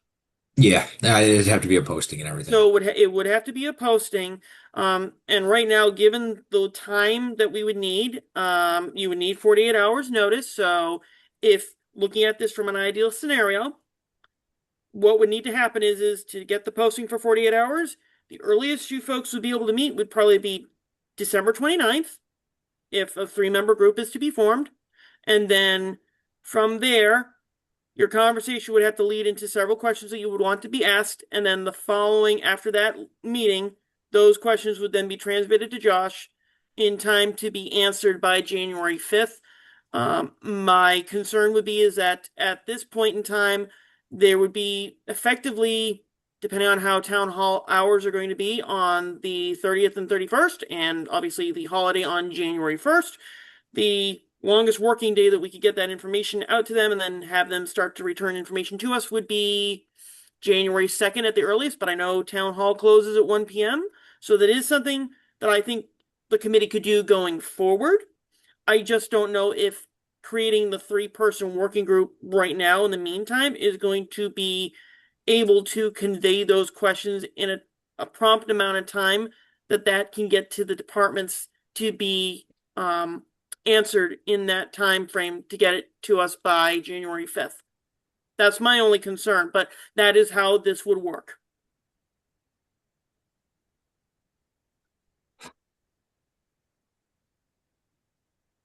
So, if that is the will of the committee, I will entertain a motion regarding the legislative item, and then to postpone it, you're talking about? that is correct. A motion to table the. Oh, no, wait. No. Yeah. Josh. Yep. So you don't have to vote. It can be continued. We definitely don't want to table. Yeah. Okay. Table, just so you know, for your edification, Dr. Bennett, tabling an item effectively stops conversation on it. until we can determine a time certain to then reconvene and discuss it. If we Withdrawal of request. motion with has been withdrawn. Okay. So then, Josh, then we don't need to take a motion on it tonight. We can postpone this to our next scheduled meeting. Yep, we'll continue it as old business for All next right, meeting. then I would say then, if folks are okay with that, we accept that with unanimous consent to postpone it to the 5th. So made. Okay. Yes. Alrighty. And so at this point then, Josh, then given everything that I've mentioned, and Justin, you might be able to help me out with this. At this point then, should we create that 3-person working group given the time frame and the holiday schedule? I myself, logistically, looking at it from a time situation, I'm not sure if that would be workable in this situation, but I look to you for guidance. Well, because you're asking me, normally I don't chime in on those. I think those are decisions for you all. I think if you were going to consider having a, capital group, I would look at that work for the next capital project. I think based on the capital improvement plan for the next year, that's how I would approach it, because you have time to discuss that amongst yourselves. You could put it as an agenda item, talk about what you guys are thinking. So I just think based on time, it doesn't make sense to do that now, for all the reasons you outlined, but I don't see an issue for moving forward for the next capital improvement plan. But that's I'm in agreement with that point. Yeah.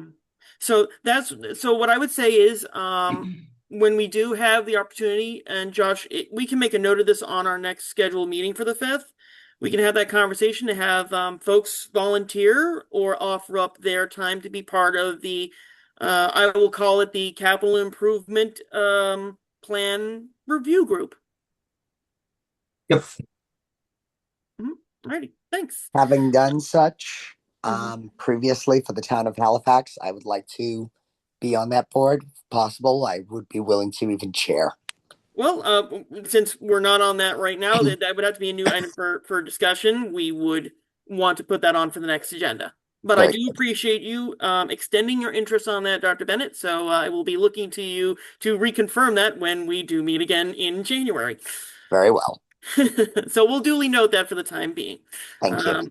Now that we've gone through that item, we now move on to Order OFY 26-043, transfer order for the ambulance overtime transfer order. It looks like this will be an amount of $150,000 coming from ambulance receipts reserved account to be moved over to fire department salaries line item, and it looks like it's for the overtime item. The transfer will offset EMS related expenses in the fire department budget and allow for overtime increase minimum manning from 10 firefighters per group to 11 for the remainder of the fiscal year. And with that, I will hand it over to Ms. Greeny and Mr. Casanova Davis.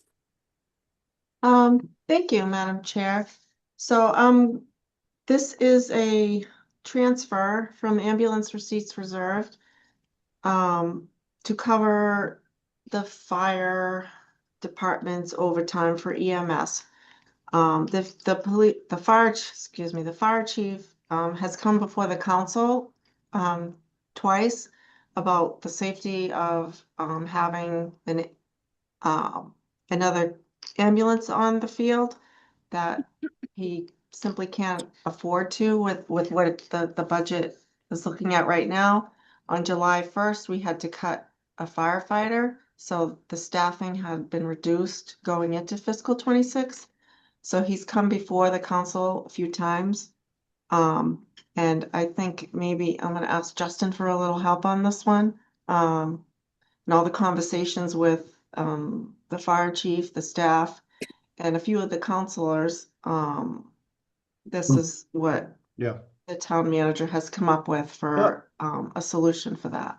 So one of the things in our ambulance fund, we have about $3 million in there.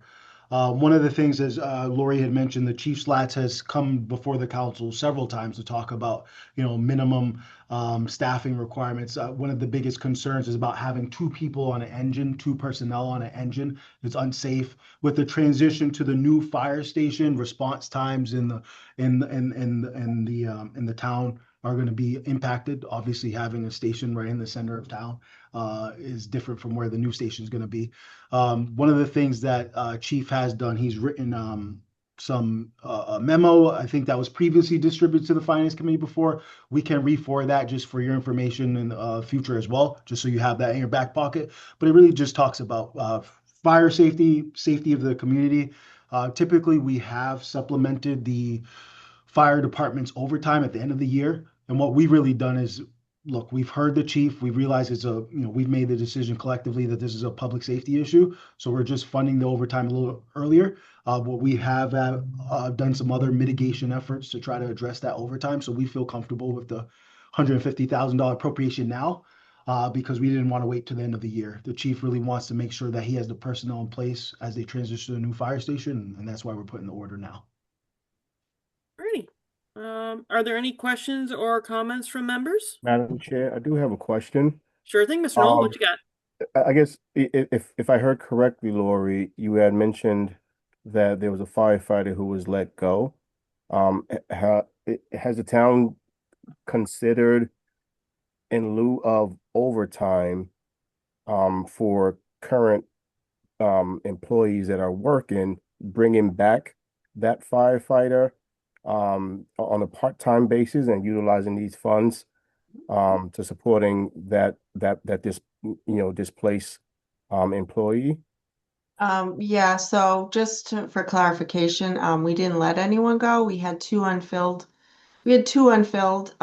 positions. So at the start of the fiscal year, when we had to make the supplemental post override appropriation and going through the budget process, we didn't fund some of the unfilled positions. So there were two unfilled firefighters positions at the time, and we cut the budget to only fill one of those. That was with the prior acting town manager. So I think Justin and I can again turn it over to him because he kind of has a plan for that. Yeah, no, I'd add, in addition to what Lori said, as the finance committee probably remembers, is as part of the initial budget that was proposed last year, one of those unfilled positions was proposed as a reduction, right? And it wasn't filled. As part of the override process, they did ask for additional firefighters.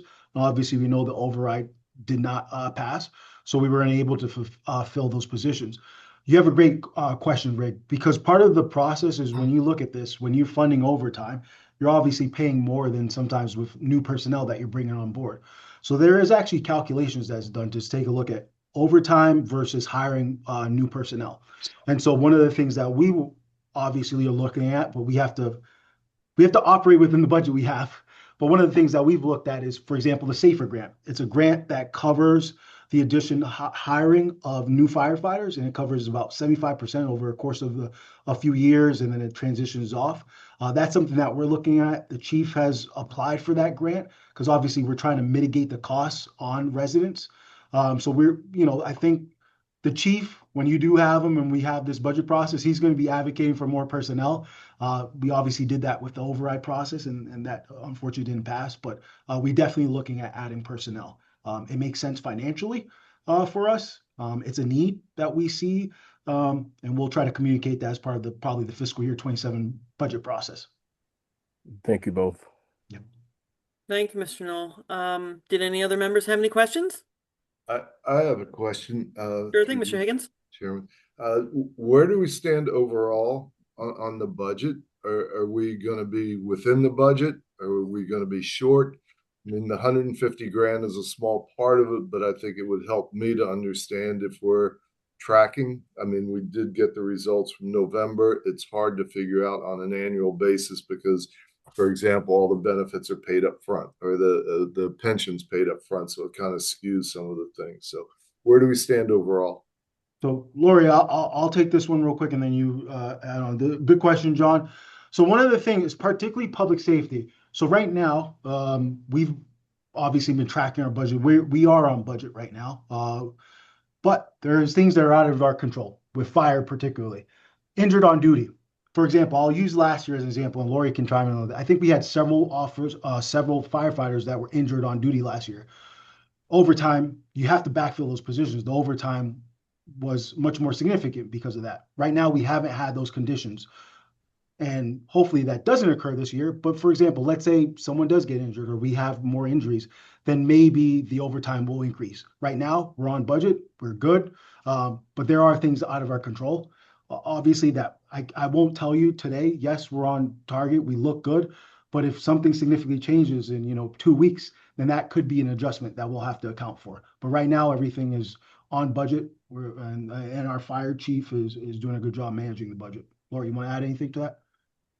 Yeah, no, that's perfectly said. I think, again, there's been several conversations with the fire chief and, this is something that typically happens at the end of the year, because of situations that happen, whether it's firefight, personnel on injury or FMLA or for whatever things. At the end of the year, you see the big, switching, funding and, transferring of appropriations to cover, and we always do that with the fire overtime.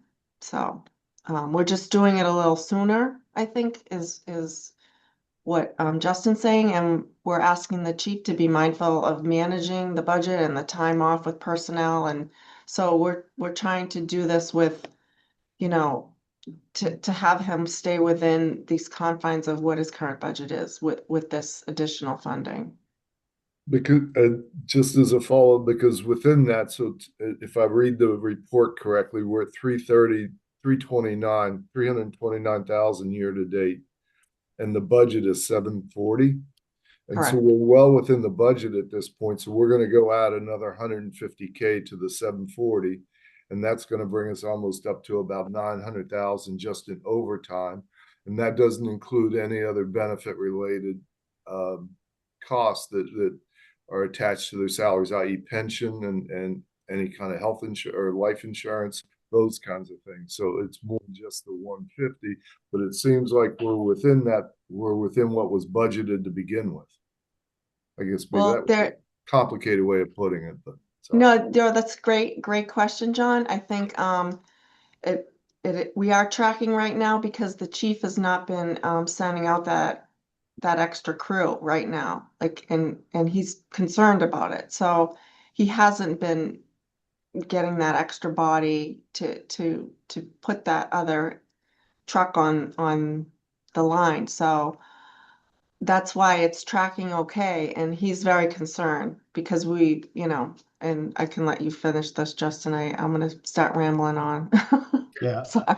I think you've addressed it, and part of it, John, is that obviously with the additional overtime, adding more personnel, going from 10 to 11, that's the additional overtime cost. So the way that we're operating now, we're within the budget, but you got to add that personnel. So we're accounting for those costs. One, we want to be transparent about that process, right? We want people to be aware that there's costs associated with this if we go from 10 to 11, which our fire chief is adamantly, for years, he's been recommending and advocating for that. And it's with the change from where the location is for the fire station now to where it's going. I think if you've watched any of the council meetings, he's really been adamant about that. So we want to be transparent about the costs. And there are additional costs. And like I said, there's some things that we may not be able to control if anyone else gets injured, and we'd obviously have to adjust for that at the end of the year. But these are what the costs would be for this change from the 10 to 11 manning proposal, and that's where we're putting it forward. And there won't be any additional benefits either. Yeah, that was one of the things we want to talk, like life insurance. There wouldn't be any additional costs. So it doesn't affect their pension? Not overtime. Overtime's not typically doesn't, pensionable no. earnings. Okay. Okay, All right. I didn't know that. Yeah. All right. Thank you, Mr. Higgins, for those questions. Thank you Sorry, for I the didn't even responses. realize that. So That's all right. thought you didn't know. Did any other members have any questions? Hearing none, I would entertain a motion.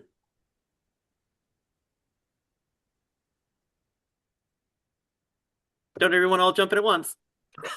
I'd motion to approve. Motion made by Mr. Higgins. Do I hear a second? Second. Seconded by Dr. Bennett. All righty. Josh, could you take the roll call vote, please? MJ, Aye. Derek, Aye. Rig, Rick, you're muted. Sorry. Aye. Matt, Aye.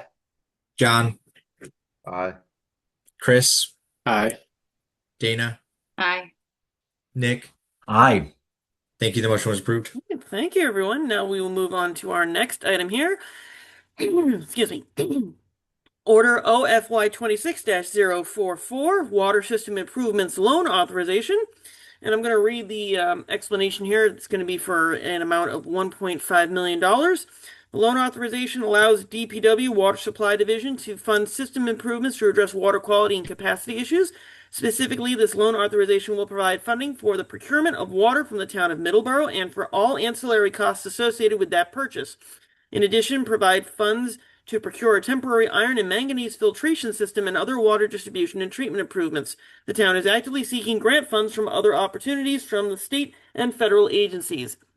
And I believe, just to add into this before I let Mr. Casanova Davis and Ms. Guarini jump in on this, I did see, I think a few days ago, our state delegation helped secure, or at least get us going on the process to obtain additional funds in addition to this tranche of money. So I will leave it to Justin and Laurie to confirm and update us. Yeah. So I'll just give a high level sort of where we've been and what we're doing. I mean, since I've come to Bridgewater, there's been some main issues. Obviously, been water infrastructure, roadways, schools, the budgets, and so forth. So I've tried to make prioritizing our water infrastructure a priority every month as part of my town manager update. Obviously, in September, the town had to turn on well 10B, which is untreated. And we're in an aquifer. There's significant iron manganese levels. So that necessitates, when you don't treat iron manganese, it leads to discolored water. And so that's the issue that we've had. We are navigating that. One of the things that I've been doing and working with the team is, one, advocating for additional resources to help address these issues. So this has been a long process. I've been on the phone with the DEP commissioner advocating for the town, and I've talked with our state reps. We've talked with our federal delegation. We're doing everything we can to try to mitigate the costs for residents. But during this process, understanding some of the work that we need to do, we wanted to get an interconnection with Middleborough. We've been talking with them for several months, and we finally got a agreement and approval on that in November. Yeah. November, we sort of had an agreement, and at the end of November, and then December got approval at their select board. In addition to that, we've been really working on a plan to allow us to turn well 10B on. There's significant water resources there, and so the most important thing at the moment has been the treatment trailer for iron manganese, and that requires a significant outlay as well. So we wanted to put an order in place, knowing that we were trying to secure grant funding, and I got some good news that I was able to share with the council at our last council meeting. Talking with the DP commissioner, they've allocated about $2 million for us to do this work. We just have to apply for it, and we're working to apply for that. But I still wanted to move forward with this loan authorization, knowing when I did submit it, we didn't have that secured, but it also gives us flexibility, to address any other concerns that come forward. One of the things I think that's important for the FinCom to know, and I was looking at it, our retained earnings was $1.3 million, right, Lori? And we did an appropriation transfer for the dehumidification of $600,000. That leaves about $700,000 in our retained earnings.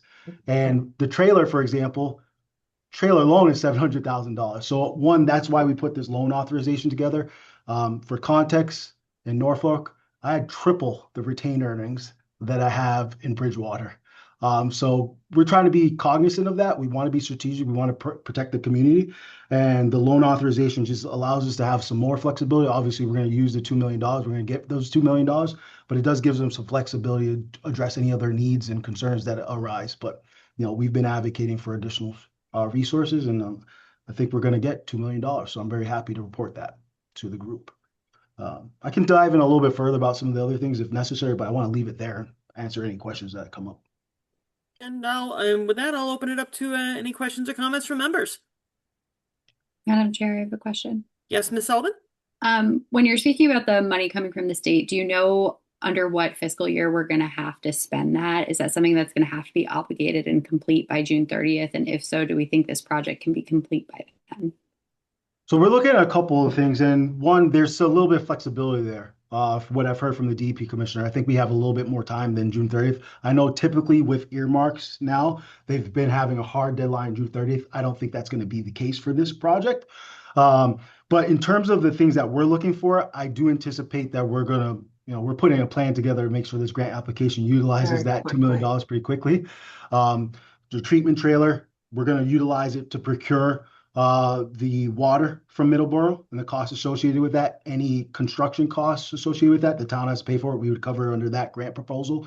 One of the things that we've looked at is another Blue Drop and our water service that we offer. I know a lot of people wonder, you can just plug and place it. No, there's a lot of logistics in there and a lot of expenses associated with it. I think we counted for 4 years of this is like $330,000 for one of those system. So we're looking at that. But also, more importantly, we're looking at trying to expedite the timeline that we had. We've typically said it's been 2 years to tie 10A, 10B to the High Street treatment plant. We want to expedite that. We want to get the construction work, try to go out for bid as soon as possible. We will use those funds to do that work and maybe get that timeline expedited to get the completion of the project.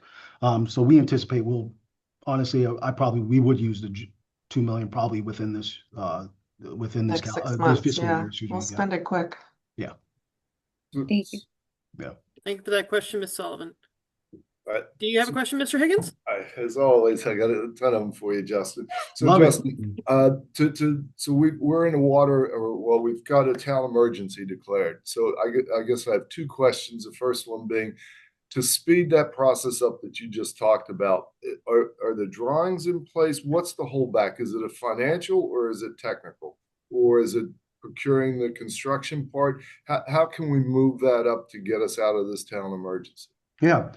So part of this process in the water emergency declaration, the town specifically, we've been working on the trailer for a long time, and I really haven't made a big deal about it, but we don't do that iron manganese trailer. It's not in Massachusetts.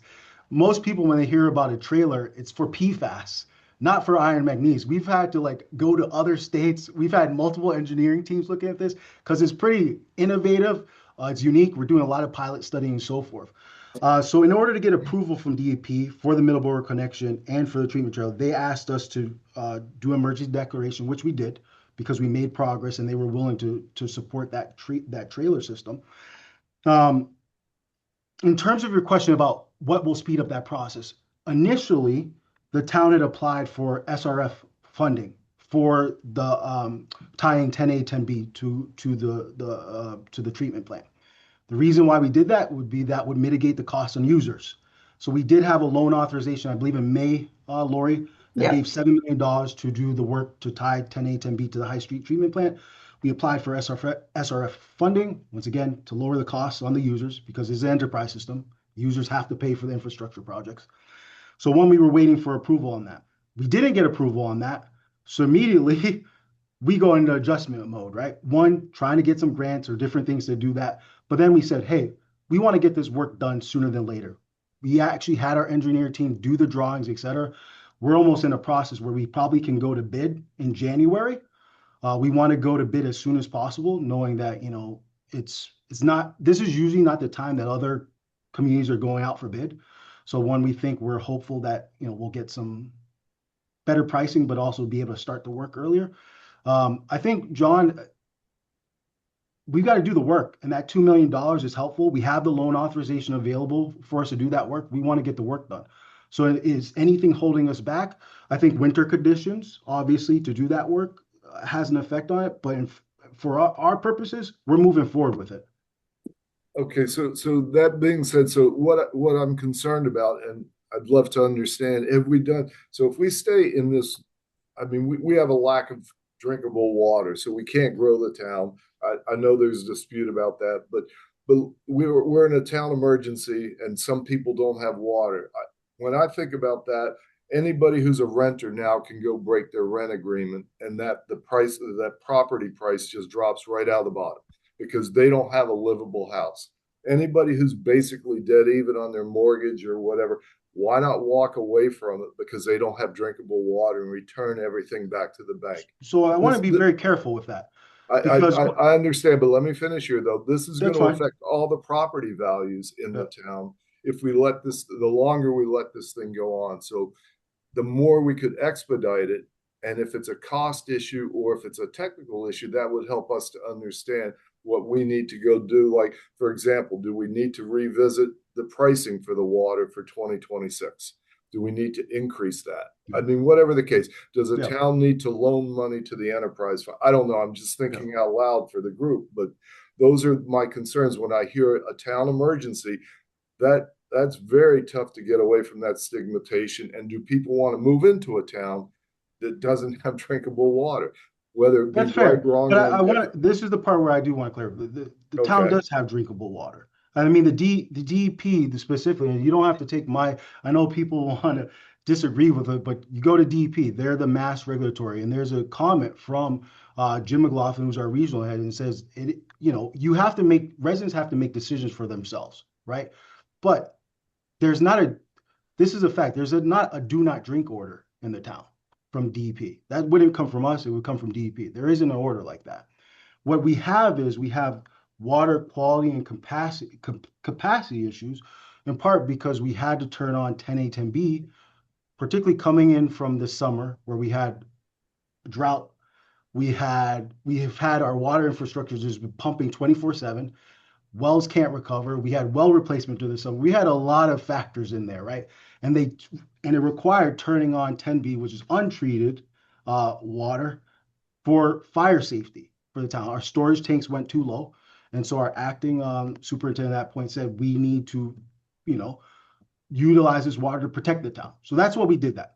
So one of the key things with us is when I realized that and didn't have much options with that, immediately said, let's not ever do this again. What do we need to do to protect ourselves in the future?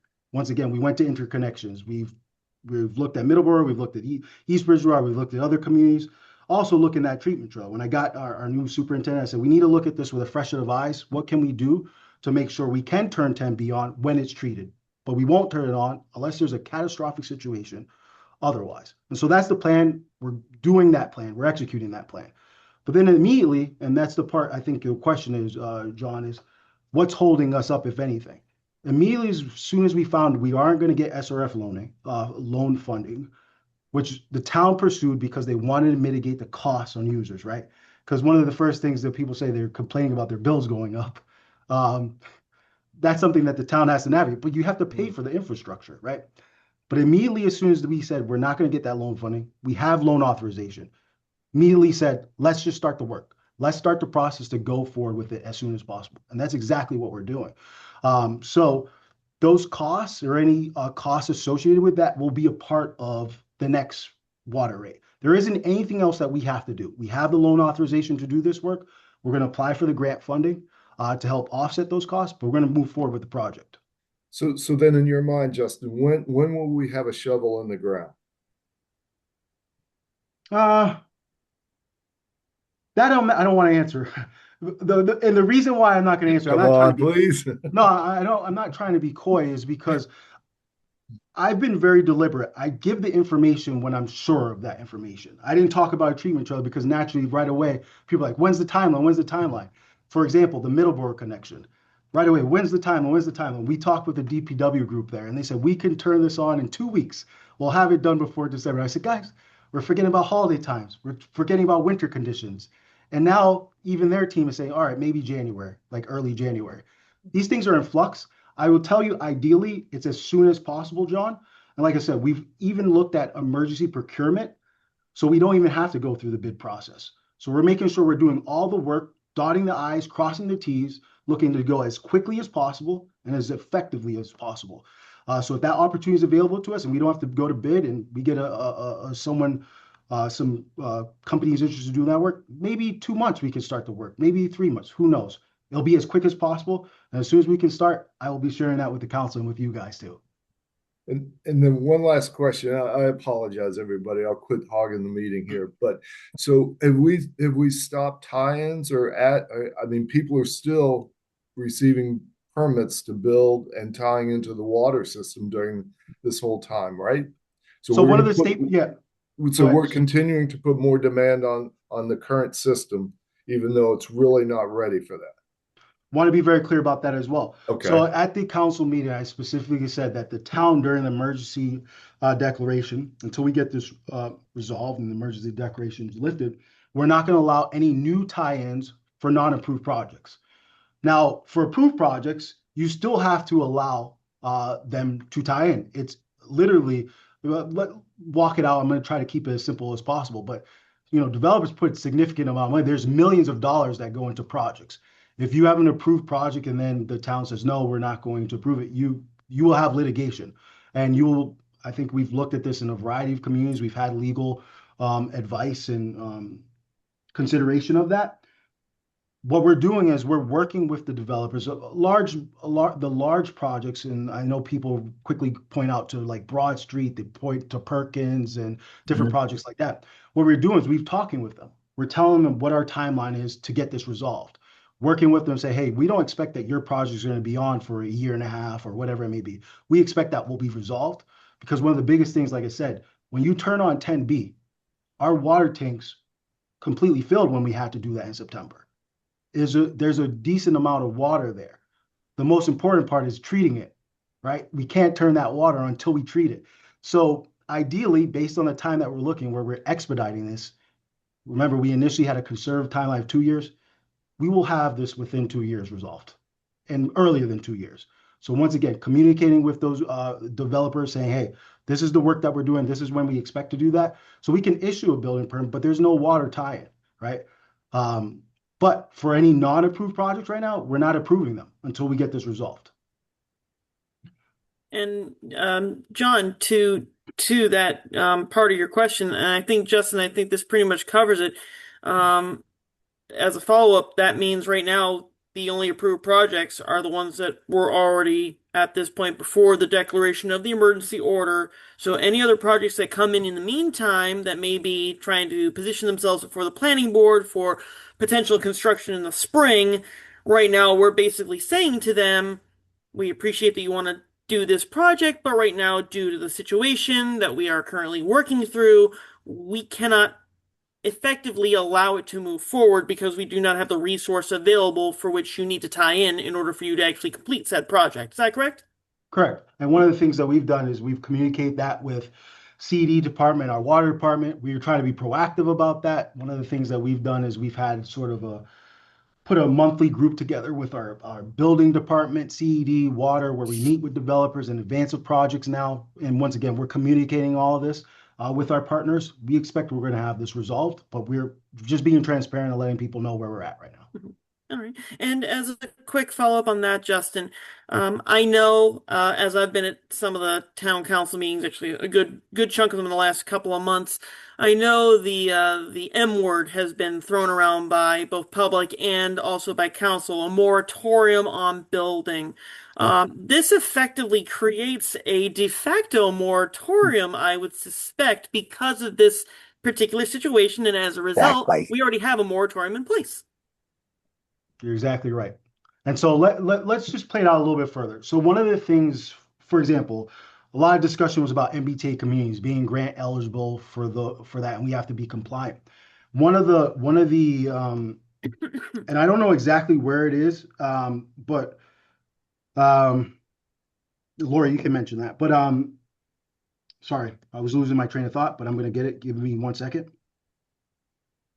Okay, one of the components of doing that grant application through the one-stop shop is they ask specifically in there, do you have a moratorium, right? Because if you do, generally they're not funding those projects. We de facto do have a moratorium in place while we have emergency declaration based on how we're approaching this. But it still makes us, we're compliant. We can still apply for those grants and try to get the grant funding that is really important for the infrastructure of the town. So yes, I don't think it's necessary for the council to put a moratorium in place. One, knowing what financial impact do these new developments have for us. Lori can talk about some of the new tie-ins and how much they are. I know in 2022, I believe this is, I'm sorry, I think this is an important discussion. So I've been talking a lot about water, and I think you guys want to hear about it. In 2022, for example, the town implemented a water system development charges program where new customers or those with expanding needs pay a higher amount for those for tying into the system.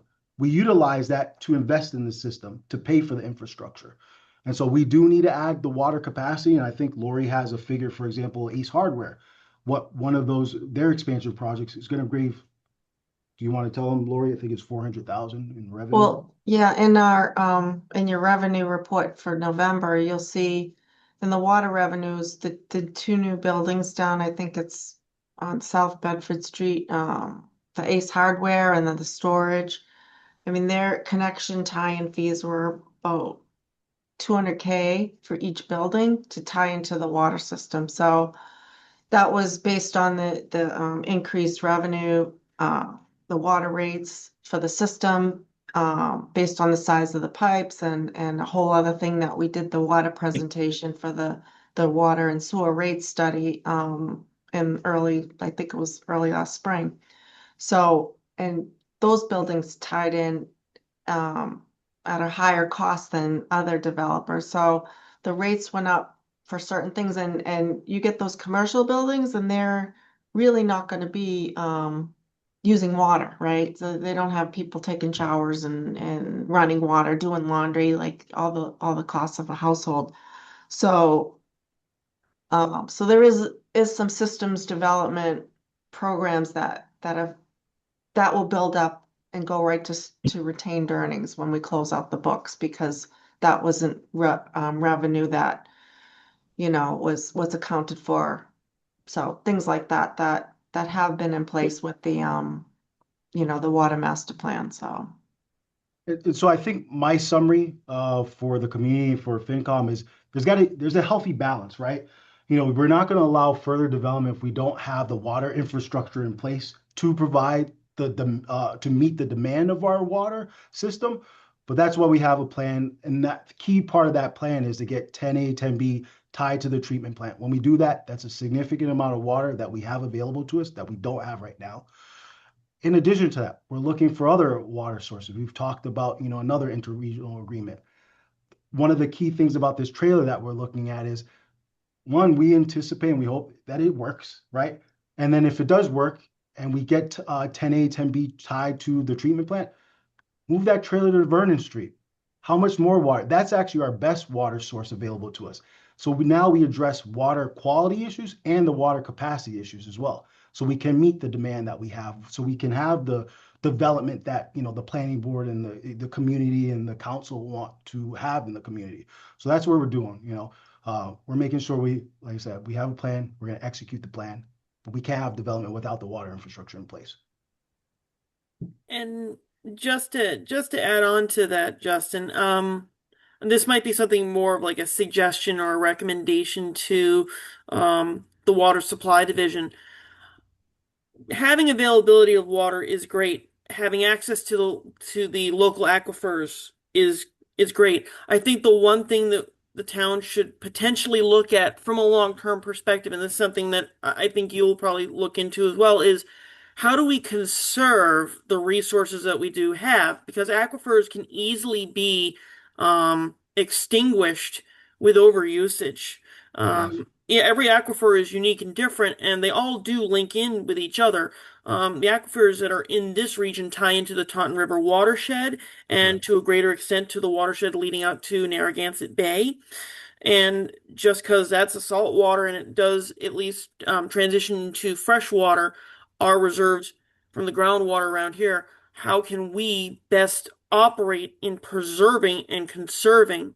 And I think that that's going to be a larger conversation once this effort is taken care of. I think to be better stewards of our natural resource, especially this, we need to find a strategy or a policy or some community buy-in from ratepayers and other stakeholders to conserve what we do have, because, and I've seen it, and I have a great concern about it because I am environmentally minded about this, is that water is a finite resource. It's not, we are a planet made of 70% water, but water is a finite resource.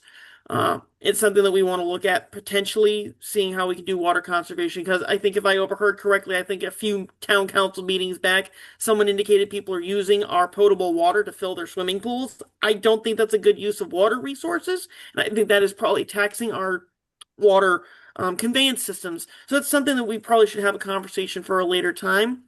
As a result, I think what we have before us is a good start and good move. And obviously, members can have their view on it. But I think that's something that if we're moving forward with these things and making this type of progress, I personally would love to see the town create some sort of conservation effort to preserve and protect what we do have so that what we do bring up from the ground is clean and conserved and protected so that we have more to go back to when we need to either add a new well or clean a well or even take one offline in order to maintain it.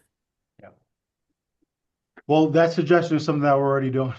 So we actually agree with you. We've talked about looking at water regulations, conservation. There's a lot of things that we're looking at there. I think as we navigate this situation and focusing, as I said, I told my team we need to focus on this. We got to focus on addressing this issue, but there's a lot of things that we can do. There's opportunities there. So I agree with you. And that's something we're looking at. All right. Did any other members have any questions or comments or concerns? Not hearing, I would entertain a motion. Motion to approve. Motion made by Mr. Knoll. Do I hear a second? Second. Seconded by Ms. Sullivan. Josh, can you take the roll call, please?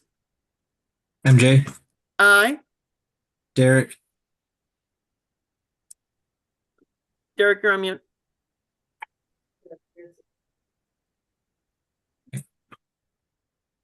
Aye. Rig, Aye. Matt, Aye. John, Aye. Chris, Aye. Dana, Hi. Nick. Aye. Thank you. The motion was approved. Thank you, everyone. And this will bring us to our last order of new business this evening. Order OFY 26-045, adoption of a 5-year capital improvement plan. The explanation given here is the 2026 to 2031 capital improvement program is presented for adoption by the council. It is a multi-year guide, but not an appropriation. The plan changes from year to year as revised or new items are added or amended. So I'm guessing for the purposes of this conversation this evening, and Justin and Laura, you can fill us in on this. This is the Finance Committee basically seeing what the current capital plan looks like and potentially giving our endorsement to it. Yes, Madam Chair, that's correct. So that plan is updated from the previous years, and like Justin said, we're taking a look at ways to improve it and maybe go in a different direction as far as making it more physically nicer and giving more bullet points and more descriptions and things like that. But it is a context of a 6 to 10 year determination of needs by your departments, and in conjunction with the town's overall financial capacity and affordably accommodating all these required needs. So they're reviewed and prioritized based on criteria such as health and safety factors, legal obligations, mandates, fiscal impact, environmental impact, community, economic effects, and quality of life by residents. So the projects are also examined in terms of their relationships to the other projects, the master plan projects, and their compatibility with the townwide goals and objectives.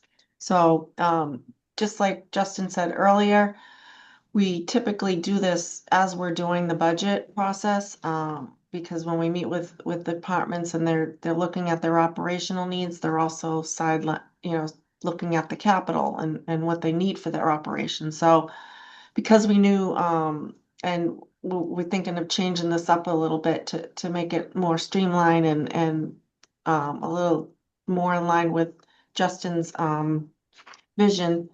We wanted to get this capital plan done and before everyone so that we can focus on the fiscal 27 operation budget, which we know we're gonna need a lot of contemplation and a lot of work to put that before the town this spring. So that's why it's kind of before you a little earlier.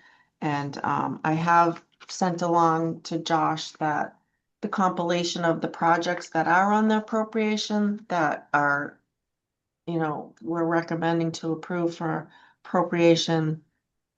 The worksheet will be forwarded to you by Josh.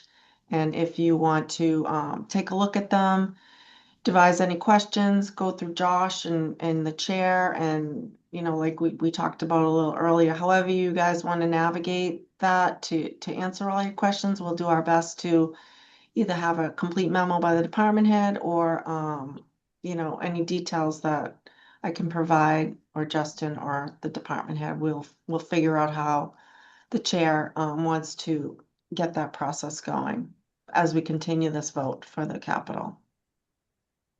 One thing I add to what Lori said, and she summed it up pretty well, is always put in the context in capital. It's a 5-year capital improvement program, but as you look at the order before you, it's based on a year basis, right? So we put the 5-year out there so you have an outlook of what potentially may come. But every year it's, for example, if you looked at the capital last year and you looked at what was available in 2027 or 2026, it may be different because priorities change, things may emerge that need to be pushed forward, or a plan might need to be pushed out, et cetera. So it's really on an annual basis that we look at these things and we make the adjustments annually appropriation, but we put a 5-year plan out there so it helps with planning purposes. So the community knows what's coming down the pipeline, planning for any debt exclusions or anything like that.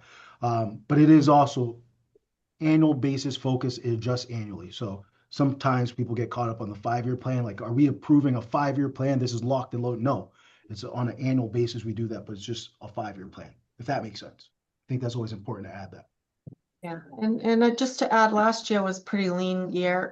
We didn't have a town manager. We had an acting town manager, and I think the appropriation that came before the council and the finance committee was just based on, the needs of the prior year. So there were some things last year that weren't funded. I know, like looking at this year's appropriation for recreation, and like to John's point, there's a siding for a Legion Field.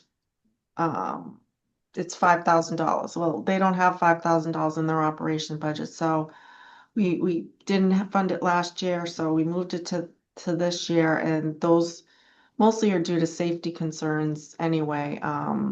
But again, you guys can look at them. We're gonna, continue the meeting for the appropriations, but we'll be happy to dig into any detailed questions that you may have.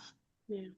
And to that, because we moved the previous item over to January 5th, what I would like to see, Josh will send that item that Laurie sent to you and me, send that out to members of the committee so they can review it. And what I would ask is that questions be sent to Josh, copy me on them. Yeah, I believe I could be copied on them, correct, Josh? I actually just sent it a minute ago, and I just said not to include any other members. And then I can disseminate it and everything. But Okay. yeah, just keeping people out of the CCs is probably the best practice.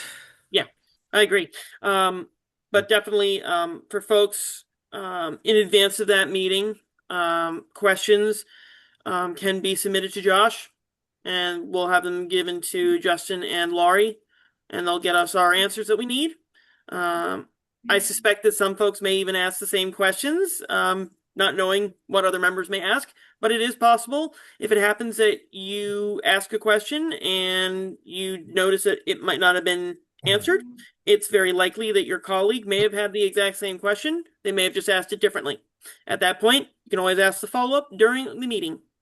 I believe that would be the appropriate way of going about it. Correct, Josh? Yep. Cool. Mhm. Alrighty. Yep, So, and I'll organize it and get it over to Lori as they come in. yeah. So then, like the item for the capital transfer, we can put this on our next agenda for January 5th, if that is the pleasure of the committee. Just one real quick Oh, yeah. question, Madam Chair. PNR, what does that stand for? Park and Recreation. Okay, and then the $1 million that we did for the school, is that included in here or not? We already appropriated that. But it's not in here.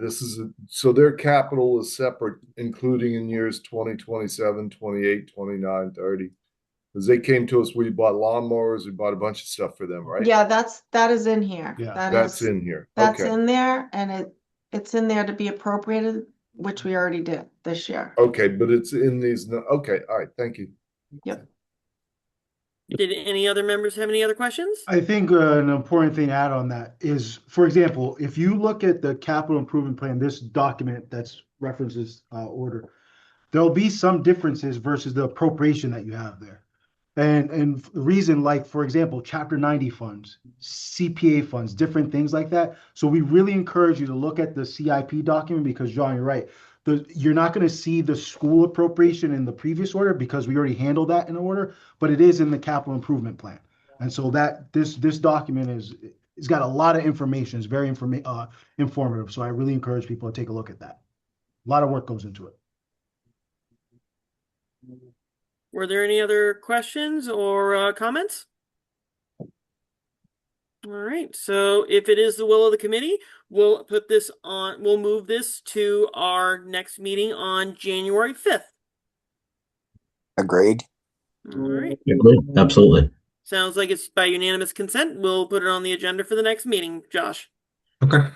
All right, so let's go up to our next item here on the agenda.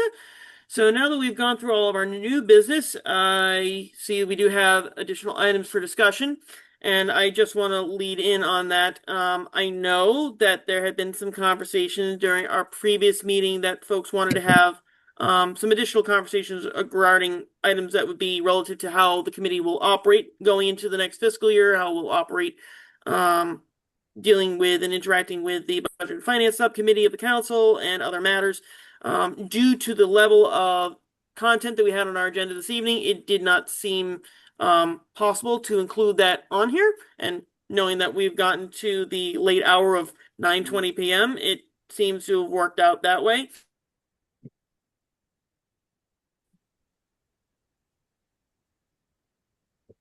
I think MJ got frozen. I think so. So do bear in mind that your suggestion. Oh, yes, it's my connection that's a problem. Can everybody still hear me? Hear it now. Now we can. We couldn't a minute ago. All right, so those items, that discussion point will be on the next agenda, correct, Josh? Yep. Yeah, we can add it to the next one. Excellent, excellent. So, that was all I had for this evening. If there were any other items that members wanted to lay before, so we could possibly put on the next agenda, or just have, at the back of our minds to consider for a future meeting, you can reference it right now. If not, we would move on to our next favorite item on our agendas. So, if there is anything else. The only other thing is we shouldn't just have a capital committee. I'd love to have 3 or 4 different subcommittees, to deal with debt and a lot I of think stuff that's like what I that. was going to put on there, right, MJ, is generalized Okay. subcommittee discussion. Yep. All So right. we've already got it covered, John. But I'll yes, be quiet then. I definitely agree with you. As the finance committee, one of the things I know it's something that we may be limited in some of our activities per the charter and per what the charter gives us to do. But definitely, as a committee that now has a full membership, we can start having subgroups. And that is going to make our work a lot easier to do. And that is on the next agenda. And I thank you for bringing it back up again. So with that, folks, we're now on to item G, adjournment of the meeting. So our next meeting won't be until January 5th. But in the meantime, we have our homework to do. And I would entertain a motion. So made. Made by Dr. Bennett. Do I hear a second? Second. Seconded by Mr. Palmieri. Nick, Josh, can you give us the roll call, please? MJ, Aye. Derek, Aye. Rig, Aye. Matt,